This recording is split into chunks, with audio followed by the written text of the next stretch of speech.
الله نحمده ونستعينه ونستغفره ونؤمن به ونتوكل عليه ونعوذ بالله من شرور أنفسنا ومن سيئات أعمالنا من يهده الله فلا مضل له ومن يضلله فلا هادي له ونشهد أن لا إله إلا الله وحده ولا شريك له ونشهد أن سيدنا وسندنا وشفيعنا ومولانا محمدا عبده ورسوله الذي أرسله الله إلى كافة الناس هاديا وبشيرا وداعيا إلى الله بإذنه وسراجا منيرا والصلاة والسلام عليه وعلى آله وأصحابه وأزواجه وذرياته دائما تسليما كثيرا كثيرا أما بعد فأعوذ بالله من الشيطان الرجيم بسم الله الرحمن الرحيم يا أيها الذين آمنوا اتقوا الله وكونوا مع الصادقين صدق الله العظيم بزرگوں، دوستوں، نوجوانوں، عزیزوں اور ماں بہنوں،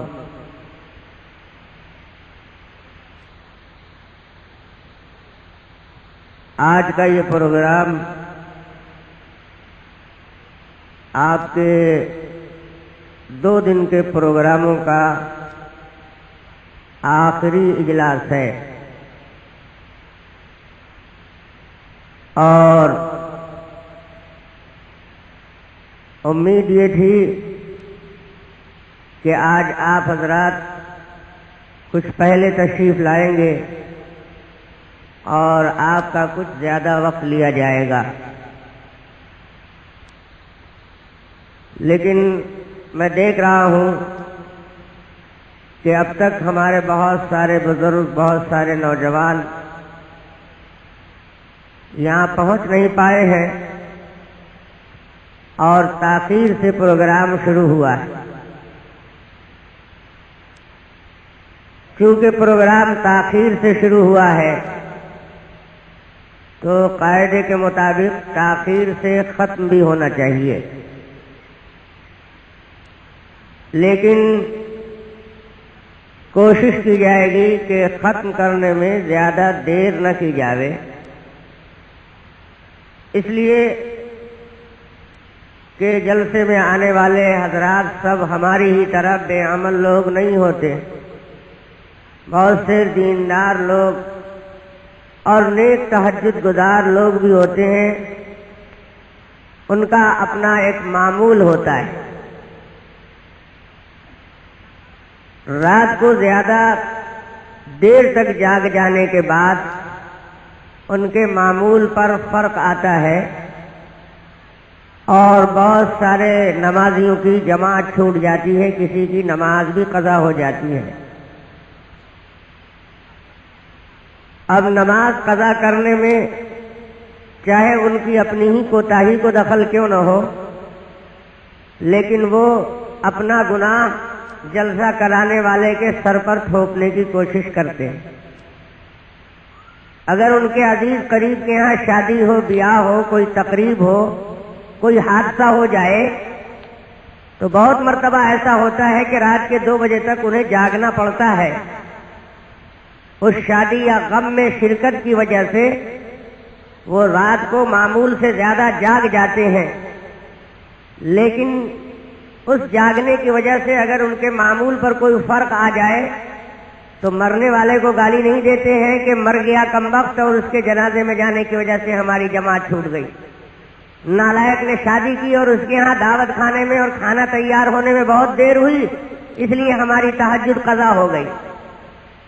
اسے گالی نہیں دے گا، اس کو گناہگار نہیں ٹھہرائے گا، لیکن کچھ لوگوں کا ذہن ہوتا ہے، خبت ہوتا ہے، وہ اصل میں جلسوں کو سرے سے پسند نہیں کرتے، ان کا بس چلے تو کوئی دینی جلسہ ہونے نہیں دے۔ اب اس جلسے کی وجہ سے اگر ذرا سا بھی ڈسٹرب ہوا تو وہ سارا گناہ جلسہ کرانے والوں پر اور تقریر کرنے والوں کے اوپر تھوپ دیتے ہیں۔ اصل میں شیطان جو ہے وہ بہت ہوشیار ہے۔ ایسا نہیں ہے کہ شیطان ان پڑھ ہے، جاہل ہے اور پرانے زمانے کا بہت ایجڈ اور بہت ہی پرانے ماڈل کا ہے، ایسا تھوڑا ہی ہے۔ اس کا ماڈل بھی بدلتا رہتا ہے اور وہ بھی زمانے کے ساتھ ترقی کرتا رہتا ہے۔ ہر جگہ پر شیطان اپنا گھر بنا لیتا ہے۔ اللہ تبارک و تعالی نے اس کو سوجھ بوجھ بہت زیادہ دی ہے۔ جس طریقے سے ہم آپ ترقی کر رہے ہیں اور بات میں سے بات نکال لے رہے ہیں، اچھی اچھی راہیں تلاش لے رہے ہیں، اچھے اچھے سامان پیدا کر لے رہے ہیں، جس طرح ہمارا زمانہ ایڈوانس ہوتا چلا جا رہا ہے تو ایڈوانس زمانے کا شیطان بھی تو ایڈوانس ہوگا۔ اب پرانے انداز میں وہ اگر بہکائے گا تو کامیاب نہیں ہو پائے گا۔ دنیا بہت ترقی کر گئی ہے، اب تو چور اور ڈاکو بھی بہت ترقی یافتہ ہے۔ اندھیرے میں تھوڑی ہی اب چوری ہوتی ہے، اب تو دن کے اجالے میں ڈاکو پہنچ جاتے ہیں اور سرکاری بینک لوٹ لیتے ہیں۔ پہلے چور بیچارہ انتظار کرتا تھا کہ رات کے 12 بجے اندھیرا ہو جائے، سناٹا ہو جائے، سب لوگ سو جائیں تو دبے پاؤں کسی طرح سے گھس پاتا تھا اور جان بچا کر نکلتا تھا۔ لیکن اب کا چور اور ڈاکو بھی ایڈوانس ہے، بہت دلیری سے آتا ہے، موٹر سائیکلوں سے لوگ آتے ہیں، جیپوں سے آتے ہیں، ہتھیار لے کر آتے ہیں، پوری دلیری اور بہادری کے ساتھ آتے ہیں، دن کے اجالے میں آتے ہیں، پولیس کا پہرا ہوتا ہے، گارڈ موجود ہے، پھر بھی وہ اپنا کام کر کے نکل جاتے ہیں۔ تو جیسے جیسے زمانہ بڑھ رہا ہے آگے، جیسے جیسے نیک کام کے پلان بنائے جا رہے ہیں بزرگوں کی طرف سے، اللہ والوں کی طرف سے، علماء کی طرف سے، اسی طریقے سے شر اور برائی کے پلان بھی بن رہے ہیں۔ اللہ تعالیٰ سے شیطان نے چلتے چلاتے ایک چیز مانگ لی تھی۔ جب اللہ تعالیٰ نے اسے جنت سے نکال دیا اور خدا کا اعلان ہو گیا کہ تم رادع درگاہ ہو، ملعون ہو، تم پر ہماری پھٹکار ہے، ہم تم سے سخت ناراض ہیں، تو جنت سے نکالا گیا۔ پڑھا لکھا تھا، عبادت گزار تھا، بڑی محنت کی تھی، مدتوں اس نے اللہ پاک کی فرما برداری کی تھی۔ جب اس نے دیکھا کہ ہماری سینکڑوں سال کی عبادت پر پانی پھر رہا ہے اور ہم اللہ کے قریب سے دور کیے جا رہے ہیں اور جنت ہمارے ہاتھ سے جا رہی ہے، تو اس نے اللہ تعالیٰ سے کہا کہ پروردگار عالم، اب تو جو آپ کو کرنا ہے وہ آپ کریں گے ہی، آپ کے فیصلے کو تو کوئی روک سکتا نہیں ہے، میرا تو آپ نے بگاڑ ہی دیا اور ہم کو تو جنت سے آپ نے نکال ہی دیا، لیکن ایک چیز آپ مجھے دے دیجئے۔ تو اللہ پاک نے کہا کہ کیا چاہیے تمہیں؟ اس نے کہا عمر ہماری قیامت تک دے دیجیے، ایسا نہ ہو کہ 150 سال کے بعد میرا انتقال ہو جائے تو میرا تو سلسلہ ہی ختم ہو جائے گا اور ہم نابود ہو جائیں گے۔ تو جن کی وجہ سے ہم جنت سے نکالے گئے ہیں ان کی اولاد اور ان کی نسل تو چلتی رہے گی، اور میری نسل نہیں ہوگی اور میرا نام و نشان نہیں ہوگا۔ تو جب جنگ چھڑ گئی ہے تو دونوں فریق کو قیامت تک موقع دیجیے آپ۔ یہ جن کو آپ نے بنا کر جنت میں لا کر رکھا ہے، یہ آدم علیہ الصلوۃ والسلام، یہ انسانوں کے والد، ان کی نسل تو چلتی رہے گی، اور ہماری اگر عمر کم ہوگی اور ہماری اگر نسل قائم نہ رہے گی تو ہم تو نابود ہو جائیں گے، بے اولاد ہو جائیں گے، بے نام و نشان ہو جائیں گے۔ تو پھر ان سے لڑ کیسے پائیں گے؟ ہماری ان کی چلے گی کیسے؟ اس لیے اب تو جو میرا فیصلہ کرنا تھا آپ نے کر دیا، چلیے ہم باہر چلے جاتے ہیں، یہ اندر رہیں۔ ان کی وجہ سے ہم کو گیٹ آؤٹ کر دیا گیا، ہمارا آرام چھین لیا گیا، انہی کی وجہ سے ہم جنت سے نکالے گئے، کیونکہ یہ پیدا نہ کیے جاتے تو مجھ کو سجدہ کرنے کا حکم نہ ہوتا اور میں ان کے سامنے جھکنے سے انکار نہ کرتا تو میرے اوپر آپ کی پھٹکار نہ ہوتی۔ تو ہمارا تو جو کچھ بگڑا ہے ان کی وجہ سے بگڑا، اور جب ان کی وجہ سے بگڑا ہے تو ایسا نہیں ہے کہ ان کو چین سے رہنے دوں گا، ہمارا چین چھنا ہے ان کی وجہ سے، تو ان کو بھی بے چین رکھوں گا عمر بھر، اور جتنا بگاڑ سکتا ہوں بگاڑوں گا۔ آپ نے ان کو جنت میں رکھا ہے، لیکن میں دوزخ بھر دوں گا ان کی اولاد سے۔ ایسا نہیں ہے کہ جنت میں یہ آرام کرتے رہے، ٹھاٹ سے موج کرتے رہے، اور ہم جنت سے نکال کر رالے درگاہ کر دیے گئے ہیں، ہم مارے پھرتے چلے۔ آپ صرف ایک چانس ہمیں دیجیے، موقع دیجیے کہ ہماری عمر قیامت تک کے لیے بڑھا دیجیے۔ اللہ تعالیٰ نے فرمایا کہ ٹھیک ہے، جاؤ، قیامت تک کی تم کو چھوٹ ہے۔ جب قیامت تک کی عمر مل گئی اور یہ دعا شیطان کی قبول ہو گئی، تو شیطان نے اللہ پاک کو چیلنج کر دیا کہ اللہ، اب آپ کے بندوں کو میں بہکا ڈالوں گا۔ تو اللہ تعالیٰ نے کہا کہ جو میرا بندہ ہوگا وہ تیرے پھندے میں نہیں آئے گا، جو تیرا ہی ہوگا وہی شکار ہوگا تیرا، میرا تیرے شکار میں اور تیرے قید میں اور تیرے پھندے میں نہیں آنے کا۔ تو شیطان نے کہا کہ میں اوپر سے بھی حملہ کروں گا اور نیچے سے بھی حملہ کروں گا، اور دائیں سے بھی آؤں گا اور بائیں سے بھی آؤں گا، اور اس طرح آؤں گا کہ میں تو دیکھوں گا لیکن مجھے نہیں دیکھ پائے گا۔ دیکھے آدمی تو اس سے بچاؤ کرے، آدمی دیکھے تو اس سے بھاگے۔ تو شیطان نے کہا کہ مجھے وہ دیکھ بھی نہیں پائے گا، اور میں چاروں طرف سے اس پر ہلہ بولوں گا، کدھر سے بچے گا اور کیسے بچے گا۔ تو آپ کے بندوں کو میں بہکا ہی لوں گا۔ اللہ پاک نے فرمایا کہ تو جتنے داؤ پیکرے جانتا ہے، تو جتنا بگاڑنے کی تدبیریں جانتا ہے، میں تجھ سے زیادہ طاقتور ہوں اور زیادہ تدبیر جانتا ہوں، میں اپنے بندوں کو بچا لوں گا۔ تو محنت چالو ہے ادھر سے بھی، شیطان کو دھکا لگانے کے لیے اور اس سے بچنے کے لیے آدمی تدبیر کر رہا ہے۔ پیغمبروں نے راستہ بتایا، برائی سے بچو گے نماز پڑھو، نماز برائی سے اور گناہ سے بے حیائی سے بچاتی۔ ان الصلاۃ تنہی عن الفحشاء والمنکر، نماز بچا دیتی ہے فحشا بے حیائی کے کام، منکر ناجائز کاموں سے نماز بچاتی۔ نمازی بنا رہے ہیں انبیاء، نمازی بنا رہے ہیں اولیاء، نمازی بنا رہے ہیں علماء۔ تو شیطان نے دیکھا کہ اچھا، اتنی تدبیر اور اتنی ترکیب نکال لی ہے نمازی بنانے کی، تو کیا میں بے نمازی ہی بنا کر گمراہ کر سکتا ہوں؟ نمازی بنا کے گمراہ نہیں کر سکتا، صرف نماز چھوڑا کر ہی میں گمراہ کرتا ہوں، میں نماز پڑھا کر بھی گمراہ کروں گا، میں اس میں بھی اپنا راستہ نکال لوں گا، اور شیطان اس میں راستہ نکال لیتا ہے۔ شیطان جس طرح سے گناہ کروا کر اپنا لیتا ہے، اس طریقے سے شیطان نیک عمل کرا کے بھی اپنا کام بنا لیتا ہے، اور جہالت کی وجہ سے، جانکاری صحیح نہ ہونے کی وجہ سے آدمی یہ سمجھتا رہتا ہے کہ میں تو نیک کام کر رہا ہوں، حالانکہ وہ نیک کام نہیں کر رہا ہے، وہ سراسر غلط کام کر رہا ہے۔ لیکن کیونکہ جانکاری نہیں ہے، معلومات صحیح نہیں ہے، جب معلومات صحیح نہیں ہوگی تو آدمی دھوکہ کھا جائے گا، اوپر کے ٹائٹل کو، لیبل کو صرف دیکھے گا۔ اگر آدمی کے ناک نہ ہوتی اور صرف آنکھ ہوتی تو عطر کی شیشی پر جو لیبل لگا ہوا ہے، اس لیبل کو دیکھ کر ہر شیشی کو عطر ہی کی شیشی سمجھتا، حالانکہ اس میں پیشاب سپلائی ہو رہا ہے۔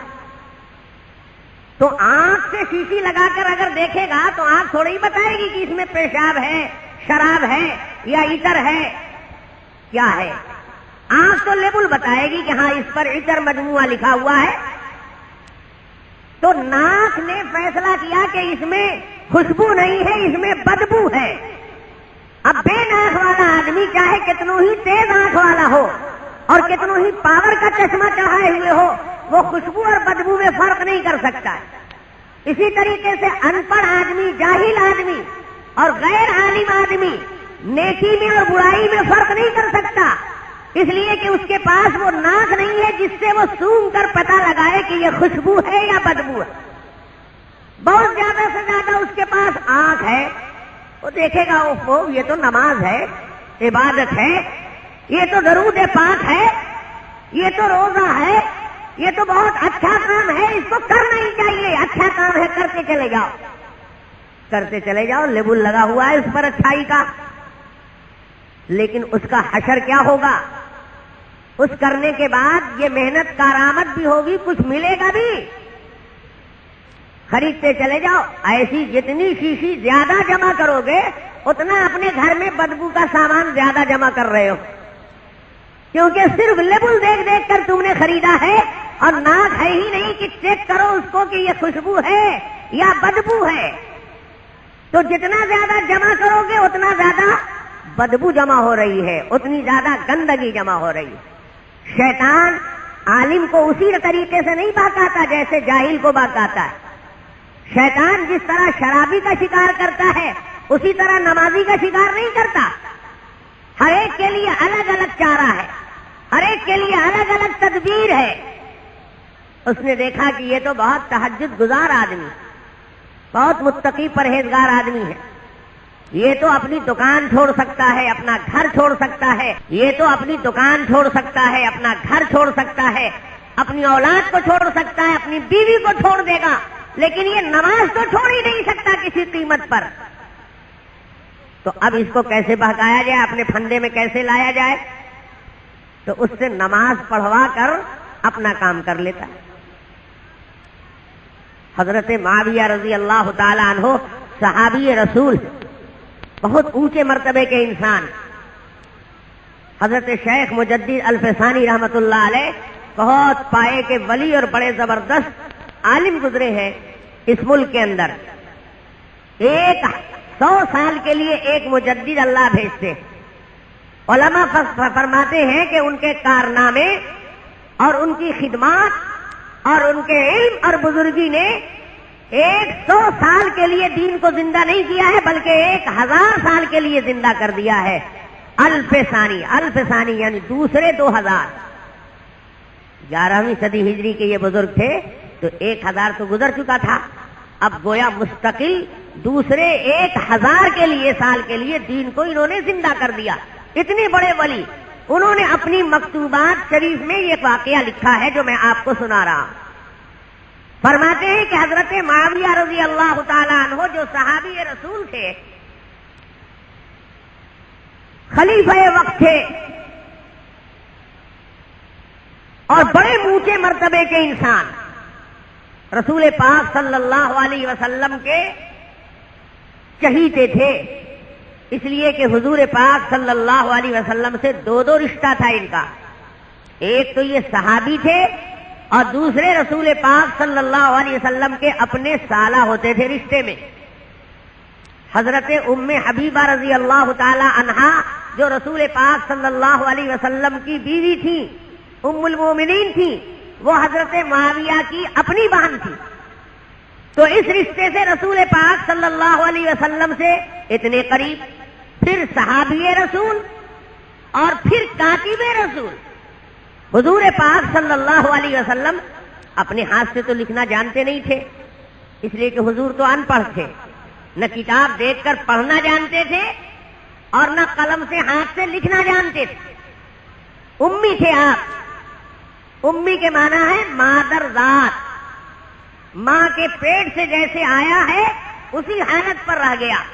تو ماں کے پیٹ سے تو کوئی پڑھ لکھ کر آتا نہیں ہے، سارے لوگ ماں کے پیٹ سے ان پڑھ آتے ہیں، اور اسی ان پڑھ حالت میں اگر عمر بھر رہ گئے تو اس کو امی کہا جاتا ہے۔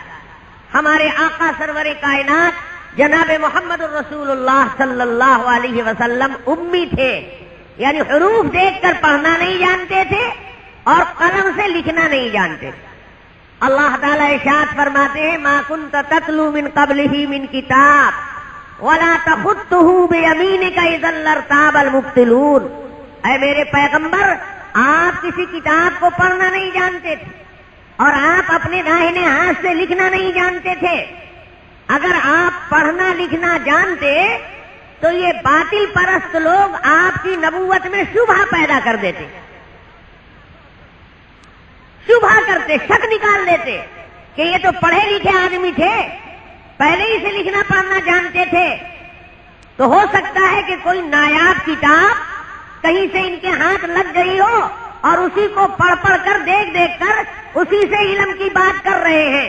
ان پر وحی نہیں آتی ہے، فرشتہ نہیں آتا ہے، یہ کتاب سے بول رہے ہیں، کسی پرانی کتاب سے، کسی نایاب کتاب سے جو کوئی دوسرے کے ہاتھ نہیں لگی ہے، ان کو کہیں سے ہاتھ لگ گئی ہے.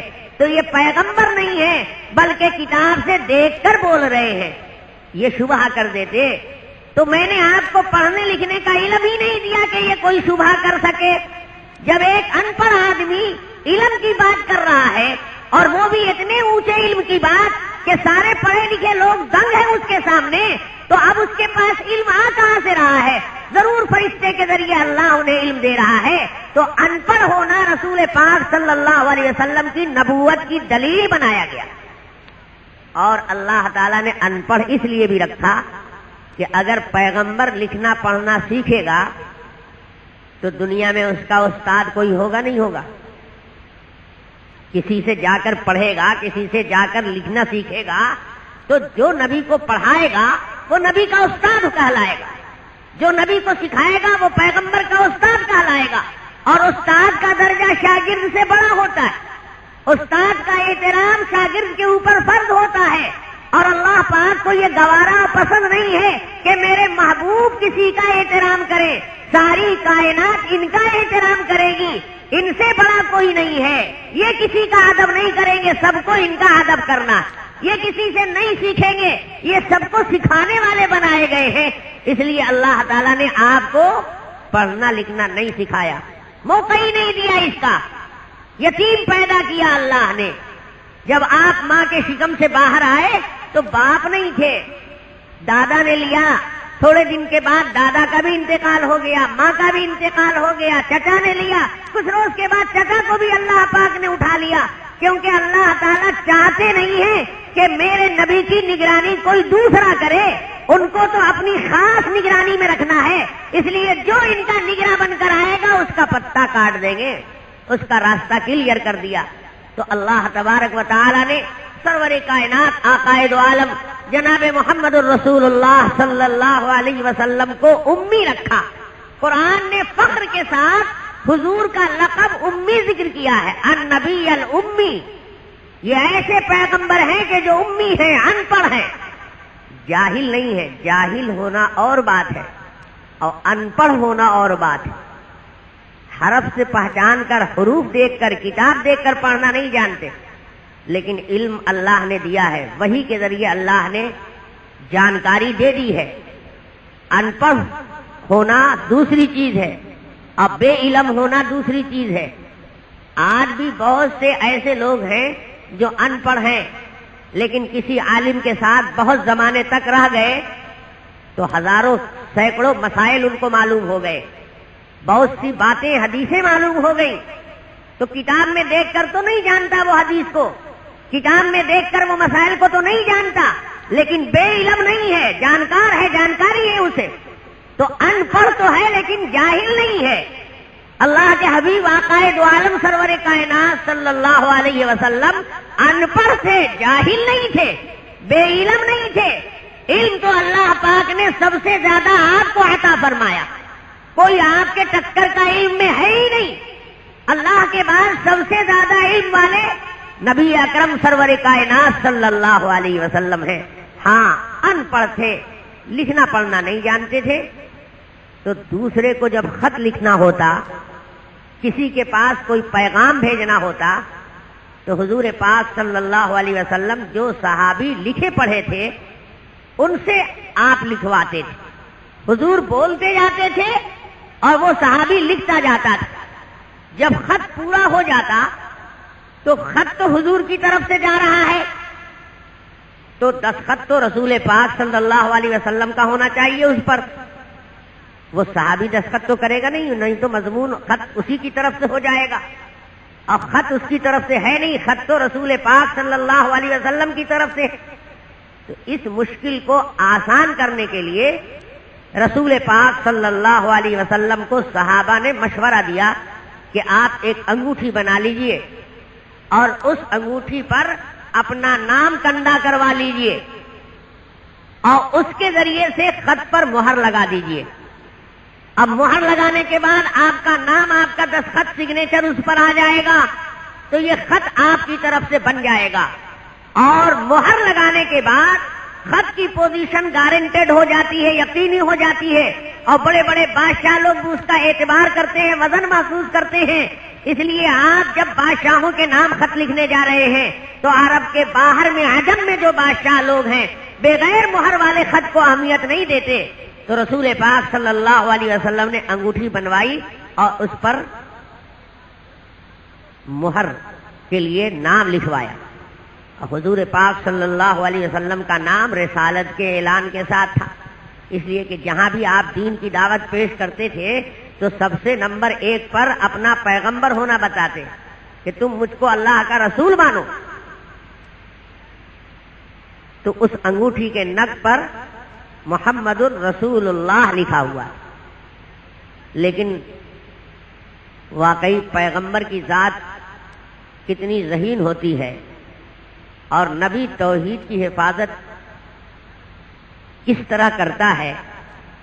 حضور کی انگوٹھی پر جو یہ نگ تھا اور جس میں محمد الرسول اللہ کا لفظ لکھا ہوا تھا، تو ترتیب کیا تھی؟ سطر میں ایسے لکھا ہوا تھا، اگر ایسے سطر میں لکھا جائے گا داہنی طرف سے تو پہلے محمد، بیچ میں رسول، اور تب اللہ نہ آئے گا محمد الرسول اللہ، تو سب سے پہلے کون لفظ آئے گا لکھنے میں؟ محمد، اور سب کے بعد کون لفظ آئے گا؟ اللہ۔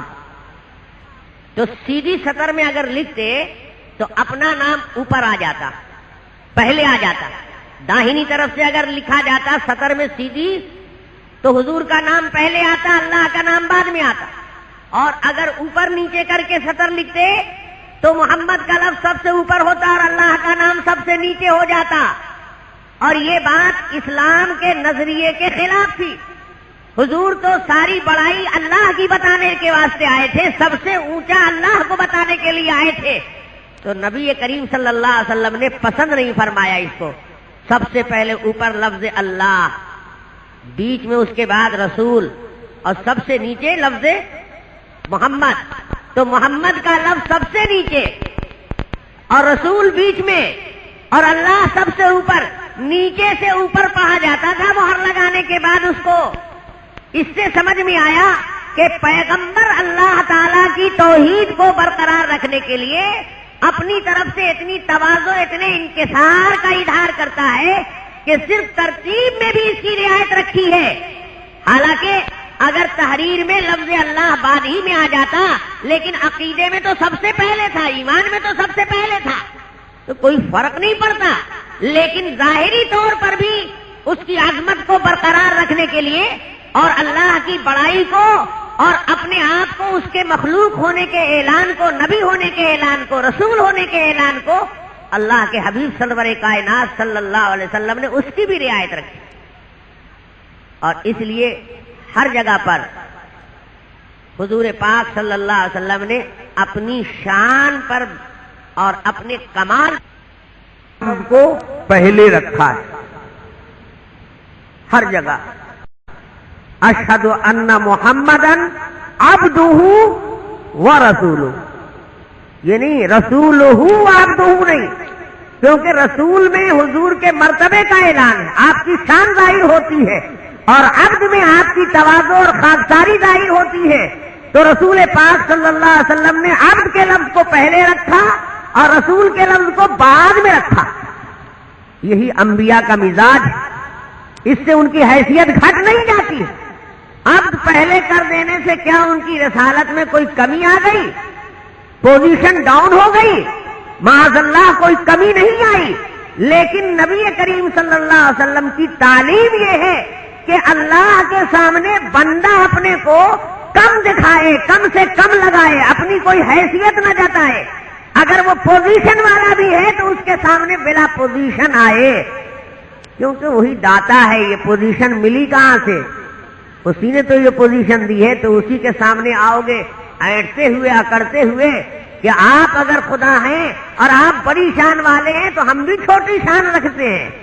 نہیں، تم اس کے سامنے جاؤ تو تم کہو ہم تو بے شان ہیں، ہماری کوئی شان نہیں ہے، شان والے تو آپ ہیں، ہم تو بے کمال ہیں، ہمارے اندر کوئی ایسا کمال نہیں ہے کہ آپ کے سامنے ظاہر کریں، یہ تھوڑا بہت جو کچھ ہے وہ آپ کا دیا ہوا ہے، ہماری اصلیت تو بے کمالی ہے، تو اپنی اصلیت کو نہ بھولے، پہلے اپنی اصل کا ذکر کرے اور پھر اس کے انعام کا ذکر کرے۔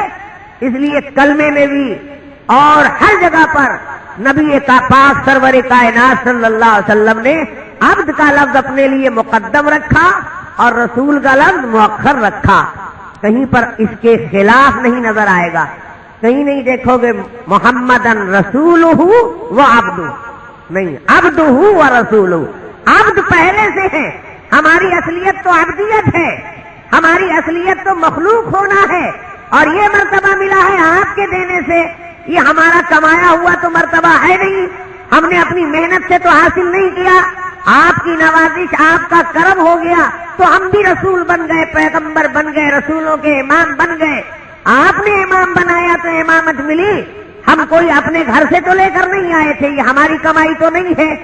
کتنا کلیئر کیا ہے رسول پاک صلی اللہ علیہ وسلم نے اللہ کی توحید کے عقیدے کو اور خدا کی کبریائی اور بڑائی کو، کہ اللہ کے سامنے اپنا سر اونچا نہیں کیا، اپنے آپ کو بڑا دکھانے کی کوشش نہیں کی، حالانکہ آپ سے بڑا کون ہوگا اور آپ سے زیادہ کمال والا کون ہوگا؟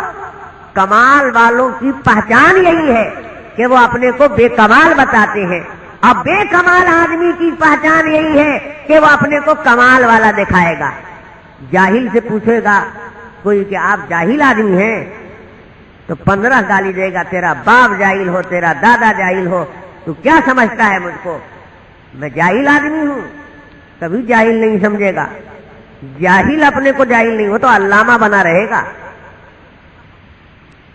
بہت سے لوگوں کو ہم نے دیکھا ہے بالکل جاہل ہیں، ان پڑھ ہیں، کوئی صلاحیت لیاقت نہیں ہے، لیکن کسی بزرگ کی صحبت کی وجہ سے یا کسی عالم کے پاس اٹھنے بیٹھنے کی وجہ سے یا کسی جماعت میں نکل گئے تو کچھ دینداری آ گئی، کچھ موٹے موٹا مسائل معلوم ہو گئے، تو اب وہ اپنے کو سمجھتا ہے کہ ہم بھی کچھ ہیں، اب جو مسئلہ پوچھیے وہ جواب دے دے گا پھٹ سے، تو سمجھتا ہے کہ اب میرا حق بن گیا کہ ہم بھی بولیں دین کے اندر، ہم بھی مسئلے چھاٹیں، ہم کوئی کم تھوڑا ہی ہے۔ یہی جہالت کی پہچان۔ اب بڑے بڑے عالموں کا حال یہ ہے کہ جب ان کے پاس بات رکھی جائے اور ان کو جانکاری نہ ہو تو کہتے بھائی یہ ہم کو معلوم نہیں ہے، کتاب دیکھنا پڑے گا، ابھی یاد نہیں ہے۔ تو عالم ہوگا تو اپنی جہالت کا، بے علمی کا اقرار کرنے میں شرمائے گا نہیں، اور جاہل ہوگا تو اس کو شرم آئے گی، وہ سوچے گا کہ ہماری تو پوزیشن ڈاؤن ہو جائے گی، اگر ہم نہیں بتائیں گے تو اگلا میرے بارے میں سمجھے گا کہ اس کو جانکاری نہیں ہے، اس لیے اٹھ پٹانگ اندازے ہی سے بتا دو۔ یہ طریقہ انتہائی غلط ہے، سنت کے خلاف، یہ بے دینی کا راستہ ہے۔ سنت طریقہ یہ ہے کہ کوئی بھی عالم ہو، کوئی بھی انسان ہو، اس سے اگر کوئی سوال ہو اور کوئی بات اس سے پوچھی جائے اور وہ بات اس کو معلوم نہ ہو تو چھپائے بھی نہیں، صاف صاف کہہ دے کہ بھائی ہمیں معلوم نہیں ہے، جانکار جو آدمی ہوگا اس سے تم پوچھ لینا، یا ہم پوچھ لیں گے، معلوم کریں گے تب بتائیں گے۔ رسول پاک صلی اللہ علیہ وسلم کا یہی طریقہ تھا، یہ نہیں کہ ہم تو پیغمبر ہیں، ہمارا درجہ تو سب سے اونچا ہے، اس لیے جو بھی سوال آئے پھٹ سے جواب دے دو، نہیں۔ بہت مرتبہ سوال کرنے والا سوال کر دیتا اور رسول پاک صلی اللہ علیہ وسلم کو اس کا جواب معلوم نہیں، تو فرماتے کہ بھائی ابھی میں نہیں جانتا، فرشتہ آئے گا اس سے پوچھ لوں گا، اللہ تعالیٰ سے معلوم کر لوں گا، اس کے بعد تم کو بتاؤں گا۔ ایک شخص ایک روز نبی پاک صلی اللہ علیہ وسلم کی خدمت میں آیا، مجلس جمی ہوئی تھی، صحابہ بھی تھے، رسول پاک صلی اللہ علیہ وسلم بیٹھے ہوئے تھے۔ ایک آدمی آیا اور داخل ہوا، اس نے سلام کیا، سلام کا جواب حضور پاک صلی اللہ علیہ وسلم نے دیا۔ اس کے بعد وہ آدمی تیزی کے ساتھ چھلانگ مارتا ہوا سب کے آگے نکل کر رسول اللہ صلی اللہ علیہ وسلم سے سٹ کر جا کر بیٹھ گیا، حضور کے زانو سے زانو ملا کر بیٹھ گیا، اور حضور کے زانو پر اپنا ہاتھ رکھ کر بیٹھ گیا سامنے۔ تو یہ آدمی بڑا بے دھڑک تھا، صحابہ دیکھنے لگے کہ کون آدمی ہے اتنا بے دھڑک ہے اور اتنا بے تکلف ہے، جیسے حضور پاک صلی اللہ علیہ وسلم سے اس کی پرانی راہ و رسم ہے، یہ آیا ہے سب کے بعد، مجلس جمی ہوئی تھی تب یہ آیا، تو سلام کر کے اس کو تو کنارے بیٹھ جانا چاہیے تھا، لیکن یہ آدمی سب کی گردن تھام کر اور ایک دم جا کر حضور پاک صلی اللہ علیہ وسلم سے قریب بیٹھ گیا. یہ ہے کون آدمی؟ تو اب دیکھ رہے ہیں تو کوئی پہچان نہیں رہا ہے، کوئی پہچان نہیں رہا ہے کہ یہ آدمی ہے کون. دیکھا ہوا آدمی ہو تو پہچان جاوے، تو یہ آدمی مدینے کا تو ہے نہیں، قریب کا ہے نہیں، لیکن کپڑا انتہائی صاف ستھرا ہے، بال بھی بالکل سجے ہوئے ہیں، کوئی گرد و غبار بھی نہیں ہے چہرے پر. باہر سے آیا ہوا پردیسی آدمی ہوتا، مسافر ہوتا، تو گرد غبار پڑا ہوتا اس کے کپڑوں پر، اس کے چہرے پر، اس کا بال میلا ہوتا، بال الجھے ہوئے ہوتے، کپڑا اتنا صاف ستھرا نہ ہوتا. تو اس کی وضاحت دیکھ کر یہ یقین ہو رہا ہے کہ یہ آدمی پردیسی نہیں ہے، باہر کا نہیں ہے، مسافر نہیں ہے، اور اس کی بے تکلفی دیکھ کر یقین ہو رہا ہے کہ یہ آدمی حضور کا جانا پہچانا ہوا ہے. مگر ہم میں سے کوئی نہیں پہچان رہا، موجود لوگوں میں سے کوئی پہچان نہیں رہا ہے. تو جب کوئی پہچان نہیں رہا ہے تو یہ بھی یقین ہے کہ مدینے کا نہیں ہے. تو بڑی عجیب آدمی ہے، بڑا کشمکش ہے کہ یہ ہے کون شخص. بہرحال سب لوگ اپنے اپنے دل میں سوچتے رہے کہ بھائی یہ ہے کون آدمی، پہچان میں نہیں آتا، مدینے کا ہے نہیں، اب پردیسی ہے نہیں، کیونکہ پردیسی آدمی ہوتا تو راستہ تو یہاں ریتیلا ہے، گرد و غبار والا ہے، تو اس کا چہرہ اتنا دھلا ہوا اور کپڑا اتنا صاف ستھرا جیسے ابھی غسل کر کے کپڑا بدل کر آیا ہو، تو ویسا تو نہیں ہونا چاہیے اس کو. اب وہ سٹ کر حضور سے قریب جب بیٹھا تو اس نے بے تکلفی سے دنادن 4-5 سوال حضور سے کر دیا، اور سب لوگ سن رہے ہیں. ان سوالوں میں ایک سوال اس نے کیا کہ اخبرنی متی الساعہ، اے اللہ کے رسول بتائیے قیامت کب آئے گی. کیا پوچھا اس نے؟ اخبرنی، خبر دیجئے، بتائیے، متی الساعہ، قیامت کب آئے گی. تو رسول پاک صلی اللہ علیہ وسلم کو معلوم نہیں تھا، یہ معلوم نہیں تھا کہ قیامت کب آئے گی. تو حضور پاک کو چاہیے تھا نا کہ اپنی پوزیشن بچانے کے لیے کہ میں نبی ہوں، اتنے سارے صحابہ ہمارے بیٹھے ہوئے ہیں، اب اس نے سوال کیا ہے، اگر میں اس کو جواب نہیں دوں گا تو لوگ میرے بارے میں کیا سمجھیں گے. کچھ تو بول دیتے کہ ہاں آوے گی 1000 سال کے بعد، بول دیتے کہ 100 سال کے بعد آوے گی. کون رہے گا 100 سال تک؟ نہ یہ مسافر رہے گا، نہ یہ سارے لوگ یہاں جو موجود ہیں وہ رہیں گے، نہ ہم رہیں گے. 100 سال گزرے گا تب نہ پتہ لگے گا کہ صحیح بتایا تھا کہ غلط بتایا تھا. تو 100 سال تک تو اپنی پوزیشن بچا لیتے، بول دیتے کہ 100 سال کے بعد آئے گی.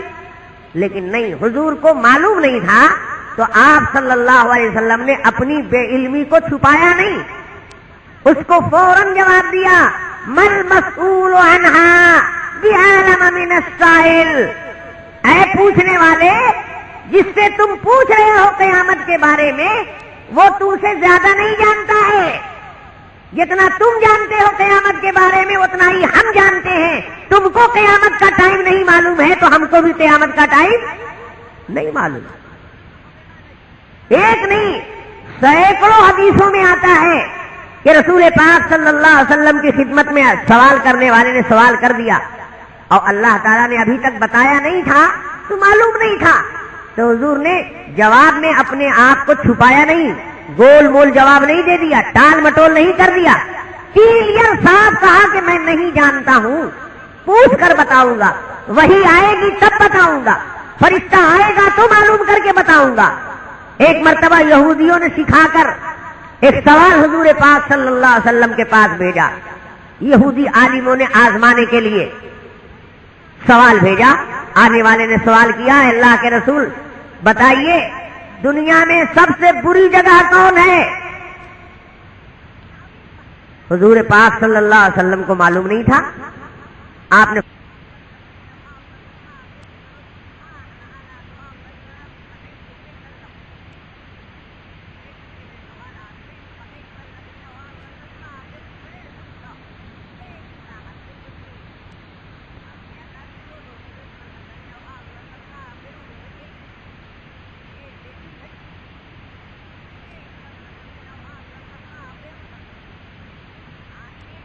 معلوم نہیں ہے. میں نہیں جانتا کہ دنیا میں سب سے اچھی جگہ کون ہے. فرشتہ آئے گا تو پوچھ کر بتاؤں گا. پوچھنے والے کے سامنے صاف صاف اقرار کیا کہ مجھے نہیں معلوم. یہ نہیں ٹال مٹول نہیں, گول مول جواب نہیں دیا, اپنے نہ جاننے کو کلیئر ظاہر کر دیا. اس حدیث کے نیچے علماء نے لکھا ہے کہ سنت طریقہ یہ ہے کہ جو بات معلوم نہ ہو تو جس سے پوچھا جائے اس کو اپنی جہالت کا اقرار کرنا چاہیے کہ مجھے معلوم نہیں ہے. یہی طریقہ رسول پاک صلی اللہ علیہ وسلم نے سکھایا ہے اور یہی آپ کا راستہ ہے بتایا ہوا. لیکن آج ہم لوگ شرما جاتے ہیں اور سوچتے ہیں کہ ہم چھوٹے ہو جائیں گے, اس لیے اپنے بے علمی کو چھپاؤ, اور اس چھپانے میں کبھی کبھی اٹھ پٹانگ اندازے سے آدمی غلط مسئلہ بتا دیتا ہے اور سارا گناہ اس کے اوپر ہوگا. ارے انسان ہے, ہر آدمی کو ہر بات نہیں معلوم ہوتی.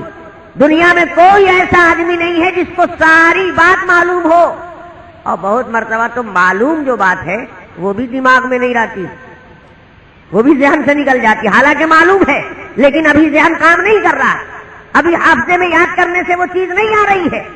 مخلوق کا تو حافظہ ایسے ہی ہوتا ہے.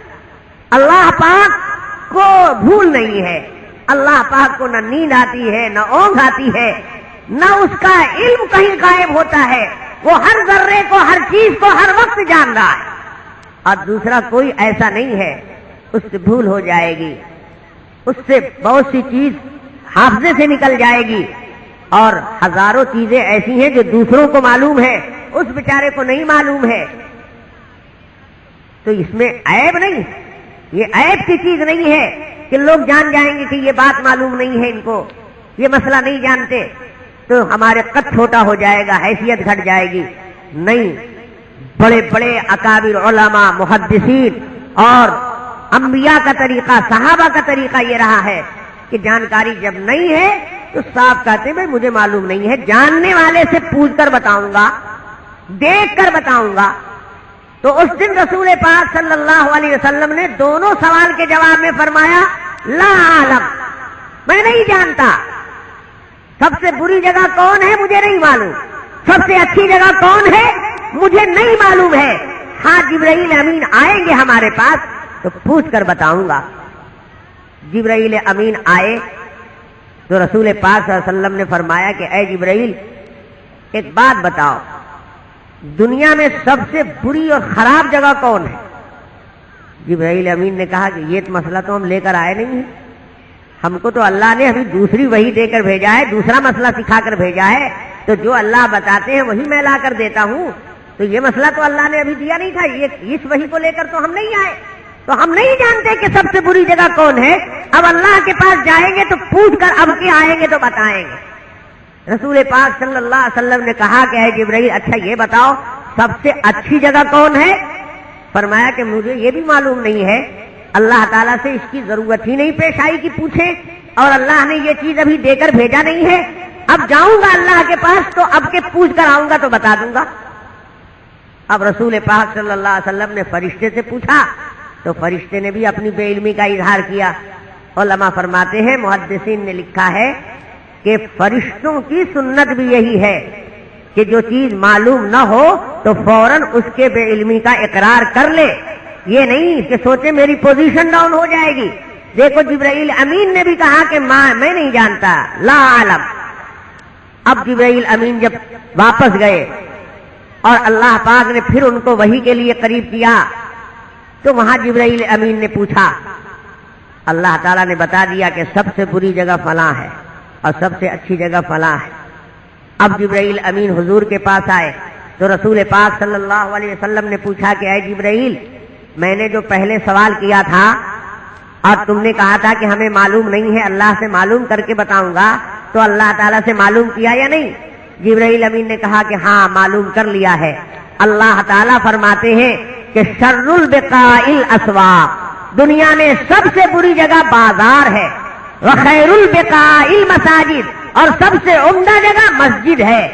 اب رسول پاک صلی اللہ علیہ وسلم نے پوچھنے والے کو بتایا. تو حدیثوں سے معلوم ہوتا ہے کہ نہ جانکاری ہو تو اس کا آدمی اقرار کر لے, مگر شیطان ادھر سے ڈائریکشن دیتا ہے کہ تمہاری پوزیشن ڈاؤن ہو جائے گی، تم کو لوگ دیندار سمجھتے ہیں، تم امیر ہو، تم عالم ہو، تم پیشوا ہو، تمہاری ایک سماج میں حیثیت ہے، پوزیشن ہے، اور تم ہی کہہ دو گے کہ نہیں، بول دو کہ بزرگوں سے ایسا سنا ہے، حالانکہ سنا ہونا کچھ بھی نہیں ہے، بزرگوں کے گردن پلات رکھ کے پار ہو گیا، لیکن قیامت میں تو پول کھل جائے گا نا کہ بزرگوں سے سنا ہے کہ نہیں سنا ہے۔ یہ خود بزرگ بننے کے چکر میں ہے بزرگوں کا نام لے کر۔ شیطان ہر ایک کو اس کے انداز میں پکڑتا ہے۔ تو رسول پاک صلی اللہ علیہ وسلم لکھنا نہیں جانتے تھے، دستخط کرنا نہیں جانتے تھے، تو صحابی سے لکھواتے تھے۔ خط بھیجنا ہے تو لکھنے والے صحابی کو بیٹھا لیا اور حضور بولتے جاتے تھے اور وہ صحابی لکھتے جاتے تھے۔ تو جن صحابہ سے حضور لکھوایا کرتے تھے انہی میں کے ایک صحابی حضرت معاویہ رضی اللہ تعالیٰ عنہ ہیں۔ سیدنا معاویہ رضی اللہ تعالیٰ عنہ صحابی بھی ہیں، رسول پاک کے رشتہ دار بھی ہیں اور کاتب رسول بھی ہیں، حضور پاک صلی اللہ علیہ وسلم کے کاتب بھی ہیں۔ اب بعض علماء کہتے ہیں کہ قرآن نازل ہوتا تھا تو قرآن کی آیت نوٹ کرواتے تھے جن صحابہ سے حضور، ان میں کے ایک حضرت معاویہ بھی ہیں، ان سے بھی کچھ آیت نوٹ کروائی ہے، تو کاتب وحی بھی ہیں۔ اتنی فضیلت، اور پھر رسول اللہ صلی اللہ علیہ وسلم نے اسپیشل ان کے لیے دعا بھی کی ہے۔ حضور پاک صلی اللہ علیہ وسلم نے فرمایا کہ اللہ معاویہ کو ہدایت یافتہ بنا دیجئے اور ہدایت دینے والا بنا دیجئے۔ تو اللہ تعالیٰ نے اتنا اونچا درجہ دیا۔ 40 برس تک حضرت معاویہ رضی اللہ تعالیٰ عنہ نے اقتدار سنبھالا۔ 20 سال تک تو خلیفہ نہیں رہے، لیکن 20 سال بلا اختلاف خلافت ان کی مانی گئی۔ اتنے بڑے آدمی شاہی محل میں سوئے ہوئے ہیں، آرام کر رہے ہیں، کئی کمروں کے بعد تب اندر میں ان کے آرام کرنے کا کمرہ ہے، اور اندر سے اپنے کمرے کو بھی بند کر کے آرام کر رہے ہیں، اس لیے کہ حکومت کے کام میں تھک جاتے تھے، تو بہت رات جانے پر تو آرام کرنے کا وقت آتا تھا، تو کوئی آ کر ڈسٹرب نہ کرے، اس کمرے میں گھس نہ جائے، اندر سے بند کر کے آرام کرتے تھے۔ ایک روز کا واقعہ ہے جو قصہ میں سنا رہا تھا آپ کو، کہ حضرت مجدد الفسانی رحمت اللہ علیہ نے لکھا ہے کہ ایک دن کا واقعہ ہے کہ حضرت معاویہ اپنے شاہی کمرے میں اندرونی حجرے کے اندر آرام کر رہے تھے اور رات آدھے سے زیادہ گزر چکی تھی، تو اچانک ایک شخص پاؤں دبا رہا ہے ان کا اور اٹھا رہا ہے، حضرت اٹھیے، تہجد کا ٹائم ہو چکا ہے۔ تو آنکھ کھل گئی، آنکھ کھلی تو وہ حیران ہو گئے کہ کمرہ بند ہے، اس کمرے میں تو باہر سے کوئی انٹر ہو ہی نہیں سکتا، یہ کوئی کون سا ولی ہے، کون سا بزرگ ہے، کیسے اس کمرے میں آ گیا اور مجھ کو جگا رہا ہے۔ اٹھے تو دیکھا کہ ہاں ایک صاحب ہیں، اب وہ پاؤں دبا رہے ہیں، جگا رہے ہیں۔ کیا بات ہے؟ کہا حضور بات کچھ نہیں ہے، ٹائم چلا جائے گا تہجد کا، جلدی اٹھیے پڑھ لیجیے۔ حضرت معاویہ رضی اللہ تعالیٰ عنہ نے فرمایا کہ بھائی تہجد تو ہم کو پڑھنی ہے، پڑھیں گے ہم کو ثواب ملے گا، نہیں پڑھیں گے تو کوئی فرض نماز تو ہے نہیں، تم کو اتنا فکر کیوں ہے، تم کون ہو؟ اس نے کہا حضور یہ مت پوچھئے کہ ہم کون ہیں، لیکن ہم چاہتے ہیں کہ آپ تہجد پڑھ لیں تاکہ آپ کو ثواب مل جائے۔